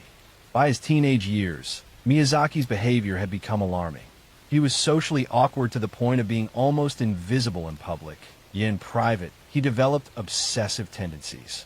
He collected disturbing materials, ranging from violent pornography to horror magazines, and created a world in which violence and death became familiar companions. Teachers and relatives noticed his oddities, but he was never physically violent during these years. Instead, his obsession with control, isolation, and the macabre quietly took root. After finishing school, Miyazaki lived alone in small apartments in Tokyo. His family relationships were distant and strained. He did not work steadily, and he rarely socialized. He developed compulsive routines, spending hours in libraries and stores collecting books and media about death, mutilation, and human anatomy. His obsessions were not just hobbies. They became a lens through which he viewed the world. He began to fantasize about controlling life and death, and these fantasies grew darker with each year. In the late 1980s, Miyazaki's obsession with death transformed into action. Between 1988 and 1989, he abducted and murdered at least 4 young girls, ages ranging from 4 to 7, in Tokyo. His method was both premeditated and meticulous. He would approach girls in parks or near their homes, often under the pretense of offering candy or gifts. He targeted the most vulnerable, those least likely to be missed immediately. Once he had them in his apartment, he subjected them to horrifying acts of sexual assault, physical torture, and ultimately murder. Miyazaki documented his crimes extensively. He kept photographs, drawings, and journals detailing every action. These records revealed a man who derived a deep sense of control and pleasure from the suffering of others. He planned his murders carefully, cleaning and organizing his apartment between attacks, and disposing of evidence in a way that initially made detection difficult. Despite his meticulous nature, the horror of his acts eventually left a trail that investigators could follow. The investigation was slow and painstaking. At first, police treated each disappearance separately, but a pattern began to emerge. Witnesses reported seeing a strange, thin man lurking near playgrounds and public areas where young girls played. Families of missing children became desperate, and newspapers began reporting on the possibility of a serial killer in Tokyo. Miyazaki, however, continued his murders, each time exploiting gaps in law enforcement and the trust of the community. In 1989, authorities finally gathered enough evidence to arrest him. The discovery of his photographs, journals, and other incriminating items left no doubt about his guilt. During interrogation, Miyazaki initially denied the charges, but eventually confessed to the murders in chilling detail. He described his crimes calmly, speaking of each abduction, each act of torture, and each victim as if recounting a story rather than acknowledging the humanity of the children he had killed. His demeanor shocked investigators, demonstrating his complete lack of empathy and emotional detachment. The trial of Tsutomu Miyazaki became one of the most infamous in Japanese history. Psychologists testified about his mental state, highlighting traits consistent with psychopathy, sexual sadism, and severe obsessive-compulsive behavior. The public was horrified, and the media labeled him the otaku murderer, linking his obsession with manga, anime, and horror media to his crimes. Though experts emphasize that media alone does not create killers, the moniker captured the public imagination, symbolizing a man who lived entirely in fantasy while committing unspeakable violence in reality. In 1997, after years of investigation, trial, and appeals, Miyazaki was sentenced to death. The court cited the extreme cruelty of his acts, the young age of his victims, and his total lack of remorse. He remained on death row for over a decade, a period during which psychologists continued to study his case, hoping to understand the roots of his pathology. On June 17, 2008, Tsutomu Miyazaki was executed by hanging. The aftermath of his crimes left a deep impact on Japanese society. Parents restricted their children's movements, schools implemented stricter safety measures, and law enforcement increased monitoring of individuals with violent obsessions. Miyazaki's case also fueled academic studies into the link between social isolation, obsessive behavior, and extreme psychopathy. His life remains a case study of how a deeply disturbed mind can hide in plain sight, exploiting social systems and the innocence of children. Tsutomu Miyazaki's story is a chilling reminder that evil can be quiet, polite, and unassuming. He was a man whose outward appearance was unremarkable, whose daily routine seemed mundane, yet who held in his private life a darkness so profound that it terrorized an entire city. The names of his victims live on, a haunting testament to the lives stolen by the otaku murderer, and a warning of the horrors that can lurk behind ordinary doors. Next story. I'm going to tell you the story of a woman who made death part of her daily life. Behind the high walls of her castle, the cries of young girls echoed in the dark. They were lured inside with promises of work and safety, but they were beaten, tortured, and left to die in ways too cruel to imagine. It is said that hundreds never came out alive. Her name was Elizabeth Bathory, and history remembers her as the Blood Countess. Elizabeth Bathory was born in 1560 in the Kingdom of Hungary. From the moment she entered the world, she carried the weight of privilege and power. She belonged to one of the richest and most influential families in Europe. Her bloodline tied her to princes, cardinals, and rulers. As a child, she lived in castles, surrounded by servants and luxury. But her childhood was not filled with kindness. Life in the 16th century was brutal, and Elizabeth was exposed to that brutality early. She grew up seeing peasants punished in public squares. Criminals were whipped, branded, or mutilated. Executions were not hidden, but celebrated as a show of order and control. Servants in her household were treated as objects, beaten without mercy for mistakes. Elizabeth absorbed this environment. To her, pain became normal, cruelty became expected, and human suffering became a tool to enforce power. Unlike many women of her time, Elizabeth was highly educated. She learned to read and write in several languages, including Latin, German, and Hungarian. She studied mathematics, law, and science. Her intelligence made her stand out, but it also sharpened her sense of superiority. She began to see herself as not just noble by birth, but naturally above those around her. This mixture of intelligence, pride, and exposure to violence created the foundation for something monstrous.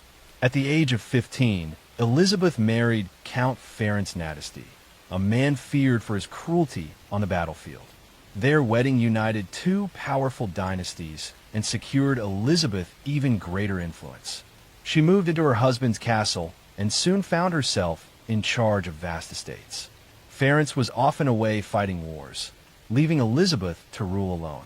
She held authority over hundreds of servants and peasants. Whispers began almost immediately. Servants spoke of her rage, of beatings that left bruises and broken bones. A maid who made a mistake in her chores could be whipped until she bled. A disobedient girl could be locked away without food. Elizabeth's power over life and death was absolute, and she wielded it without hesitation. When her husband died in 1604, Elizabeth was 44 years old, wealthy, and fully independent. No longer restrained by marriage, her cruelty deepened. It was in these years that her crimes reached their darkest level. With the help of a small circle of trusted servants, she began to lure young peasant girls into her castles. Families were told their daughters would find work as maids. Others were simply taken under false promises. Once inside, the girls became prisoners. Witness testimony later described acts of shocking violence. Girls were struck with clubs until their bones shattered. They were cut with knives and scissors. Needles were pushed under their fingernails. They were burned with hot irons or doused in freezing water and left outside in the snow until they froze to death. Some were starved until they wasted away. It was said Elizabeth herself took part in the torment, striking them, biting their flesh, and laughing at their screams. The most infamous legend claimed that Elizabeth bathed in the blood of virgins, believing it would preserve her youth and beauty. Whether or not this was true, the core fact remained. Young women were dying in shocking numbers. Servants spoke of bodies hidden in the castle cellars, buried in shallow graves, or burned in secret to hide the evidence. The number of victims grew so large that it could no longer be concealed. By 1609, priests began to complain about the suspicious frequency of burials of young women connected to her household. Local peasants whispered that their daughters had gone to the castle and never returned. The rumors spread wider, reaching the ears of the king himself. In 1610, King Matthias II ordered an investigation. A team of soldiers raided Elizabeth's castle. What they found shocked even hardened men. Some girls were found dead. Others were barely alive, their bodies covered in wounds, starved, and broken. The chambers of the castle bore the marks of torture. Elizabeth was immediately placed under house arrest, and her servants were dragged away for questioning. Under interrogation, her servants confessed. They described in detail the horrors they had witnessed and participated in. They told of Elizabeth beating girls until they collapsed, of needles pushed into their skin, of girls burned with irons, and of corpses stacked in secret. The number of victims they spoke of was staggering. Some claimed dozens, others spoke of hundreds. One figure reached more than 600 girls. Historians doubt the highest number, but even the lowest estimates made Elizabeth one of the most prolific killers in history. Her servants were put on trial and executed for their role in the crimes. Elizabeth, however, was too powerful and too noble to be publicly tried or executed. Instead, in 1611, she was sentenced to permanent confinement within her own castle. The windows of her chamber were bricked up, leaving only a small slit through which food could be passed. She lived in darkness and isolation, cut off from the world. For 4 years, she remained like this. In 1614, guards found her lying dead on the floor of her chamber. She was 54 years old. She was buried in her family crypt, but so much fear and hatred surrounded her name that her body was later removed, and its final resting place remains uncertain. The story of Elizabeth Bathory spread quickly across Europe. Some saw her as a monster, a woman consumed by vanity and sadism. Others believed the scale of her crimes had been exaggerated by men who envied her power and wanted her destroyed. Modern historians continue to debate the exact truth. Was she a sadistic serial killer who murdered hundreds? Or was she a victim of political conspiracy? The truth lies somewhere between legend and fact. But the evidence of dead girls, of testimony under oath, and of bodies discovered in her castle cannot be denied. Over 4 centuries later, Elizabeth Bathory is remembered as one of the most infamous women in history. Her name is tied to vampire myths, to stories of blood and eternal youth. But behind the legends lies the reality of countless young women who suffered and died under her power. Their voices were silenced by nobility, but their story lives on in the shadow of her name. This was the life and crimes of Elizabeth Bathory, the Blood Countess, a noble woman who turned castles into prisons, whose cruelty became legend, and whose darkness still chills the world to this day. Next story. I'm going to tell you the story of one of the darkest crimes in history. It is the story of Luis Alfredo Garavito, a man from Colombia whose crimes against children in the 1990s shocked the entire world. His acts of violence were so widespread and so brutal that he is remembered as one of the most prolific killers in recorded history. What makes his story especially haunting is not only the scale of his crimes, but also the way he lived for years undetected, leaving entire communities devastated and fearful. Luis Alfredo Garavito was born in 1957 in a small town in Colombia. His early childhood was marked by abuse, neglect, and hardship. He grew up in a large family where poverty was a daily struggle, and his father was violent toward both him and his siblings. From an early age, Garavito experienced physical abuse, emotional neglect, and exposure to alcoholism. These experiences shaped his psychology in deep and lasting ways. He grew up feeling powerless, angry, and alienated, and these feelings would later become twisted into desires for control and domination over the most vulnerable victims. As a young man, Garavito developed a troubled personality. He was socially awkward, prone to bursts of anger, and unable to maintain stable relationships. He drifted between jobs, often working as a street vendor or laborer. He developed alcoholism, which worsened his instability. Behind his outward struggles, however, he was developing an obsession with children. His earliest assaults were attempts to gain power and control, driven by a combination of anger, desire, and psychological disturbance. Over time, these assaults escalated into a horrifying pattern of murder. Garavito's method was both calculated and deceptive. He targeted young boys, often from poor families or those living on the streets. Many of his victims were between the ages of 6 and 16. He would approach them with offers of food, money, or work, sometimes pretending to be a charitable man who wanted to help. Once he gained their trust, he would lure them to secluded areas such as fields, abandoned buildings, or hidden roadsides. There he would bind, assault, torture, and kill them, often using knives or other sharp objects. His crimes were marked by extreme cruelty, reflecting not only his desire to dominate, but also deep-seated sadistic impulses. What made Garavito particularly dangerous was his ability to move frequently and adapt his methods. Colombia in the 1990s was experiencing widespread social turmoil, poverty, and armed conflict. Thousands of children were living on the streets, making them easy prey. Many of the families were too poor to pursue investigations, and authorities were often overwhelmed with other crises.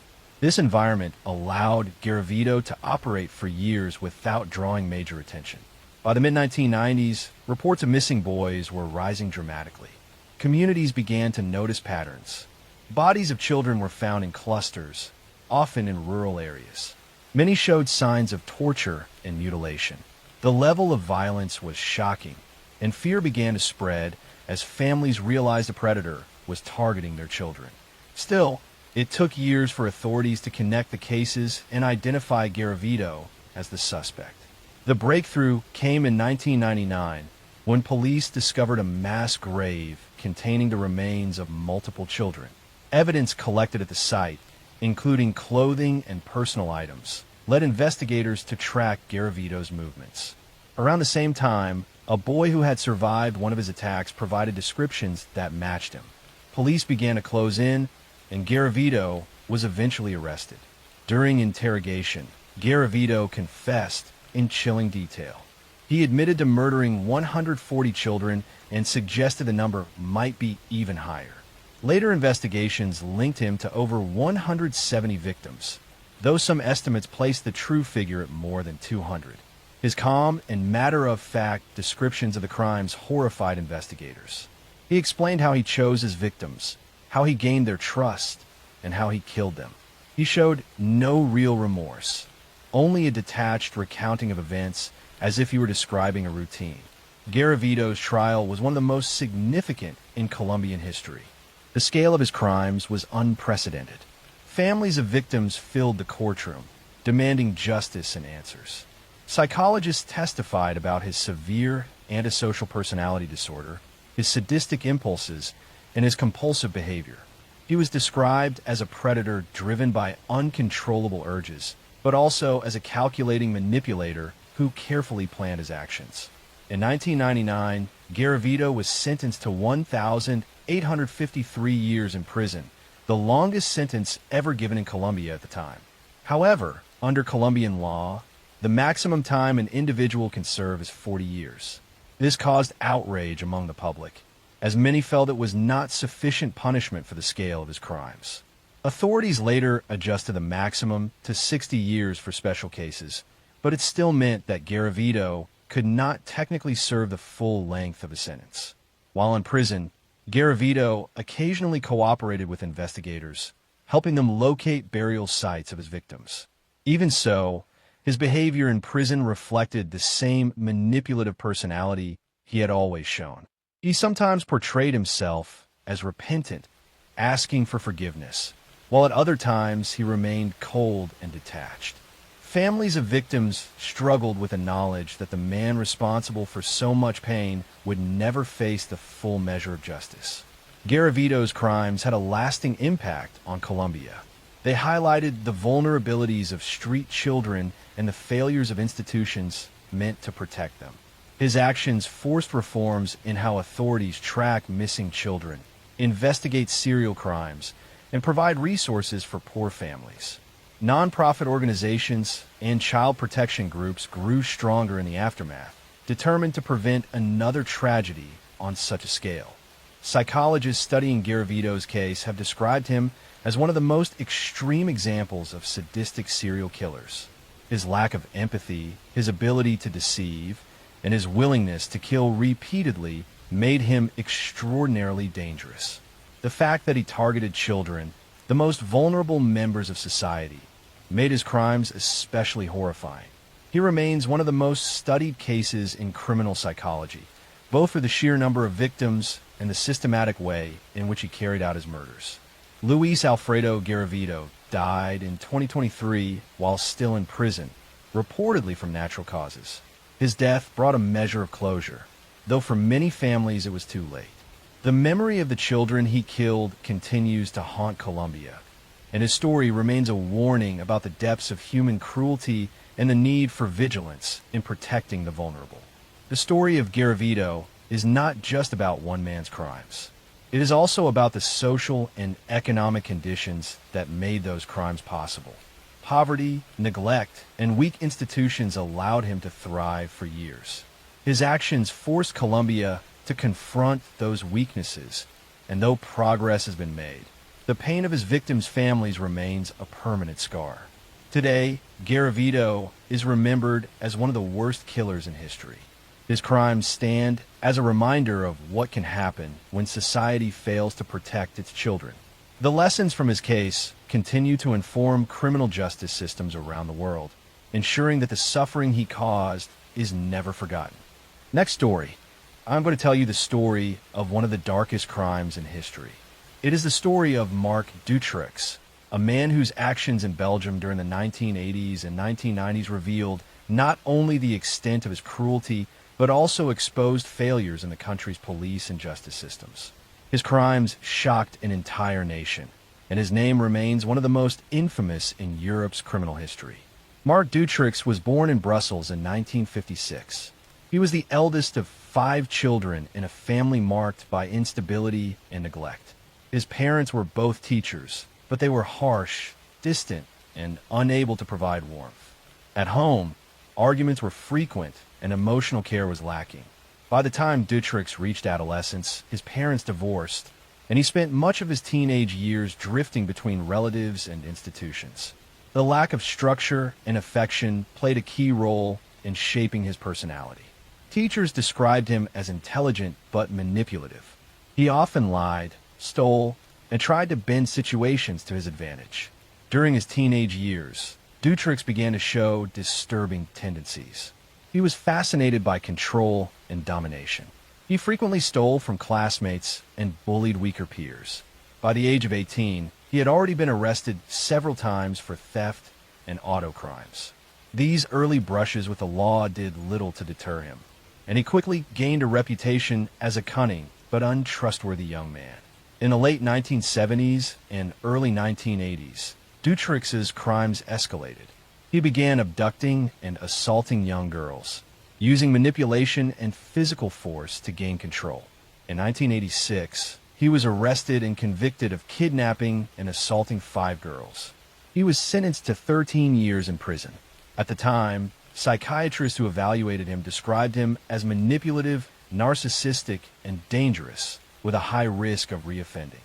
Despite this, Dutrix served only 3 years before being released on parole in 1989. This decision would later haunt Belgium, as it allowed him to continue his predatory activities. Upon his release, Dutrix carefully constructed a double life. To the outside world, he appeared to be a tradesman, working as an electrician and handyman. He lived in a modest home with his wife, Michelle Martin, whom he had married in 1983. They had children together, and to neighbors he seemed like an eccentric but ordinary man. In reality, however, Dutrix was building a network of properties across Belgium, many of which contained secret chambers.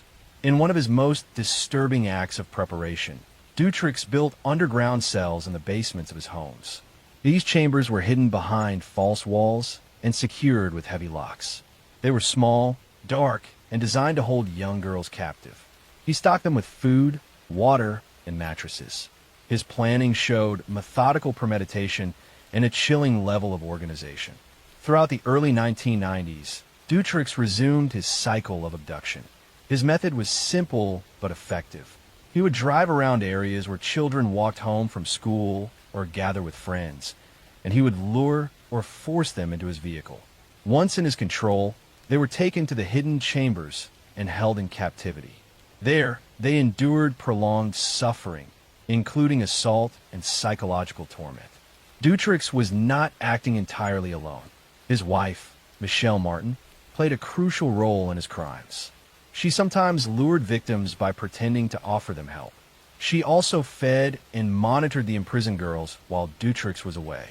Other accomplices assisted in various ways, though none were as central as Martin. This collaboration made his crimes even more horrifying, as they showed a shared willingness to inflict suffering on vulnerable children. Some of the girls Dutrix captured did not survive their ordeal. Investigators later discovered that 2 victims left unattended while Dutrix was briefly imprisoned on another offense, died of starvation in his basement.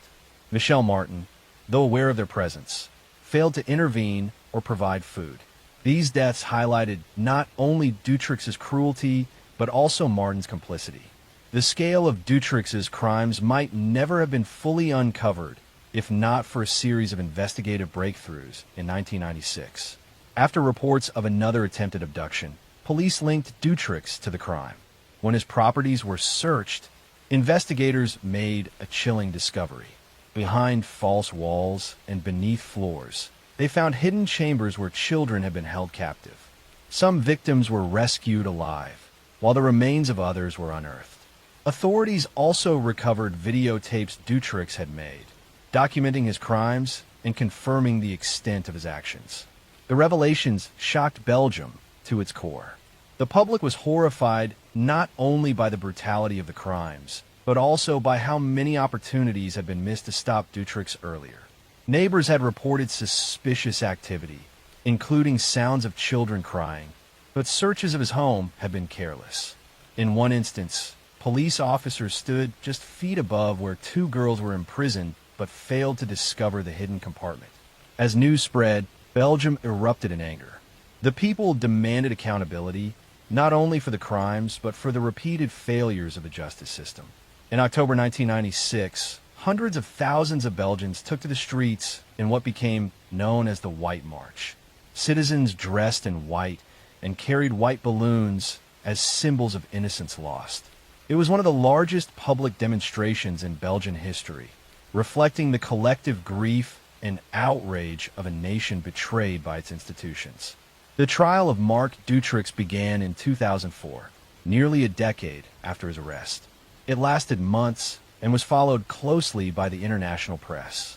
The evidence against him was overwhelming. Survivors gave haunting testimony of their captivity. Families of victims described years of anguish. The videotapes and journals provided direct proof of his guilt. Dutroux attempted to manipulate the trial by claiming he had been part of a larger network of criminals involved in trafficking. These claims sparked conspiracy theories and added to public distrust, but they were never fully substantiated. Ultimately, Dutroux was convicted of multiple murders, kidnappings, and assaults. He was sentenced to life in prison with no possibility of parole. His wife, Michelle Martin, was also convicted and sentenced to 30 years, though she later received parole in 2012, a decision that once again outraged the public.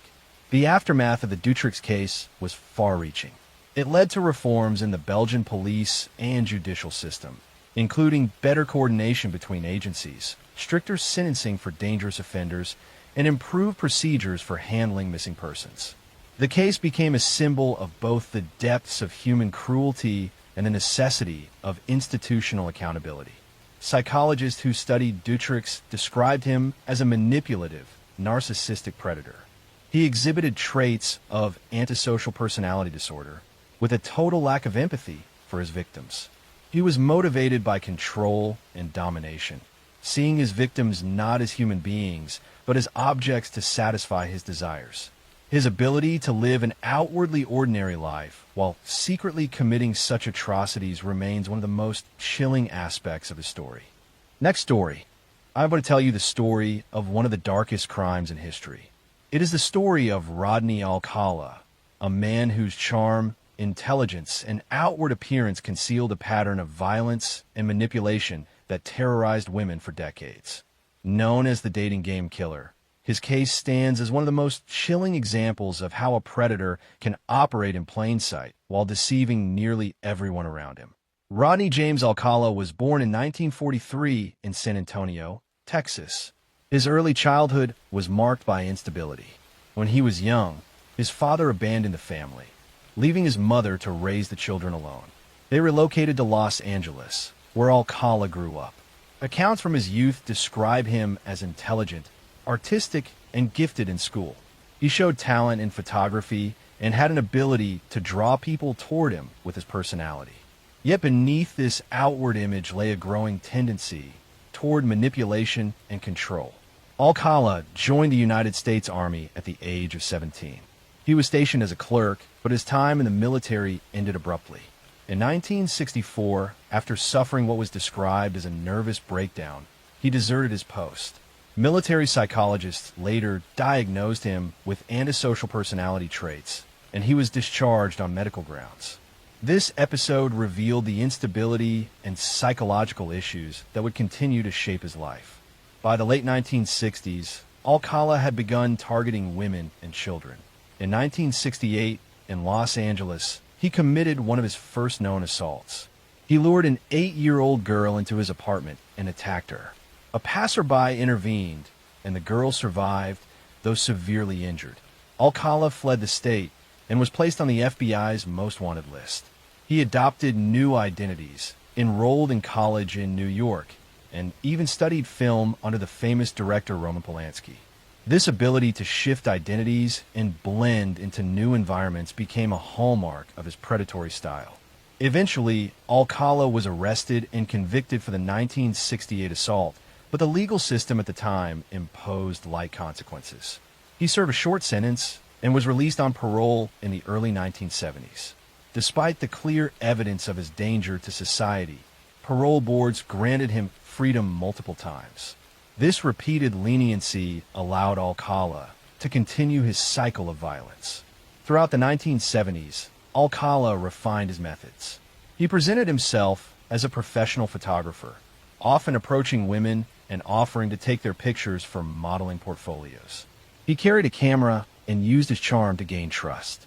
Many women agreed, not realizing that behind the lens was a predator who was studying, manipulating, and ultimately hunting them. Thousands of photographs were later found, showing women, teenagers, and children in posed and candid situations. Some of the individuals in these photographs remain unidentified to this day, raising chilling questions about the full extent of his crimes. Alcala's outward persona grew increasingly convincing. In 1978, he even appeared as a contestant on the popular television program, The Dating Game. On national television, he smiled, joked, and impressed the female contestant with his witty answers. He won the episode and was chosen for a date, though the woman later declined after sensing something unsettling about him. The fact that a serial predator could stand on stage and charm a national audience while actively committing crimes earned him the nickname the Dating Game Killer. Behind this facade, Alcala's crimes were escalating. He was linked to murders across California, New York, and possibly other states. His victims were often young women, though investigators later connected him to children as well. The killings followed a pattern of manipulation, assault, and strangulation. Survivors described how he would sometimes strangle his victims until they lost consciousness, then allow them to recover briefly before repeating the act. This sadistic method revealed his desire for total control over life and death. One of his known victims was Jill Barkham, an 18-year-old runaway found murdered in Los Angeles in 1977. Another was Georgia Wickstead, a 27-year-old nurse whose body was discovered in 1978. Later victims included Charlotte Lamb, Jill Parento, and 12-year-old Robin Samso, whose disappearance and murder in 1979 finally brought Alcala into the full focus of law enforcement. The Samso case became the turning point. Robin disappeared while riding her bicycle to ballet class in Huntington Beach, California. Her remains were found 12 days later. Witnesses recalled seeing her with a man who matched Alcala's description and noted the presence of a camera. Police searched his storage locker, uncovering jewelry, keepsakes, and thousands of photographs. These items linked him to multiple victims and provided evidence of his predatory behavior. Alcala was arrested in 1979 and charged with Robin Samso's murder. His first trial led to a conviction, but it was overturned on appeal due to procedural issues. A second conviction followed, but was again overturned. It was not until 2010, after advances in DNA technology, that prosecutors secured a comprehensive conviction against him for 5 murders committed in California between 1977 and 1979. DNA evidence also linked him to additional crimes in New York and elsewhere. In total, investigators estimate that Alcala may have killed dozens of people, though the exact number remains unknown. During his trials, Alcala's behavior reflected his narcissism and manipulative tendencies. In his later trial, he chose to represent himself, questioning witnesses and even addressing the jury directly. At times he played recordings of the song Arlo Guthrie's Alice's Restaurant, seemingly mocking the proceedings. His lack of remorse and his insistence on controlling the courtroom underscored the psychological traits that had fueled his crimes. In 2010, Rodney Alcala was sentenced to death in California for the murders of 5 women and girls. Additional convictions followed in New York, where he was sentenced to 25 years to life for 2 more killings. Despite the convictions, law enforcement believes that Alcala's victim count was far higher, possibly reaching into the dozens or more. The photographs discovered in his storage unit remain a haunting archive, with many individuals still unidentified, leaving families to wonder whether their missing loved ones may have been among his victims. Alcala's health declined in prison, and he remained on death row for over a decade. In July 2021, he died of natural causes at the age of 77 while still awaiting execution. His death closed a chapter on his life, but left many unanswered questions about the true scale of his crimes. The case of Rodney Alcala serves as a chilling reminder of how predators can manipulate appearances to conceal their true nature. He was intelligent, articulate, and charming enough to convince television producers, parole boards, and even casual acquaintances that he was safe. Yet behind this mask, he was one of the most sadistic serial killers in American history. Next story. I'm going to tell you the story of one of the darkest crimes in history. It is the story of Anatoly Onoprienko, a man whose actions in Ukraine during the 1990s earned him the names the Terminator and the Beast of Ukraine. His crimes were so shocking in their scale and brutality that they left entire towns in fear and reshaped how the country thought about violence. Anatoly Onoprienko was born in 1959 in the Zhytomyr region of Ukraine. His childhood was marked by neglect and hardship. When he was still very young, his mother died, and his father, unable to care for him, placed him in an orphanage. Growing up without a stable family or guidance, he developed deep feelings of abandonment and resentment. The orphanage system in the Soviet era was harsh, and Anatoly learned to survive through isolation and cruelty. Teachers and other children described him as withdrawn, but also prone to sudden bursts of anger. These early experiences played a major role in shaping his psychology. He grew up believing the world was hostile and uncaring, and in time, he would turn that belief into violence. As a young man, Anatoly briefly joined the Soviet military, but he did not last long in disciplined environments. He drifted from job to job, never forming lasting relationships. By the 1980s, he began to commit small crimes, burglaries, and thefts. He also traveled through Europe for a time, where he may have observed or even practiced violent crimes that were never discovered. What is clear is that by the early 1990s, back in Ukraine, he had decided to pursue murder on a scale almost without precedent. Onoprienko's method was chilling. He would select isolated houses, often in rural villages, where families lived far from neighbors. Armed with a shotgun or other weapons, he would break into the homes at night, kill everyone inside, and then set fire to the house to destroy evidence. He murdered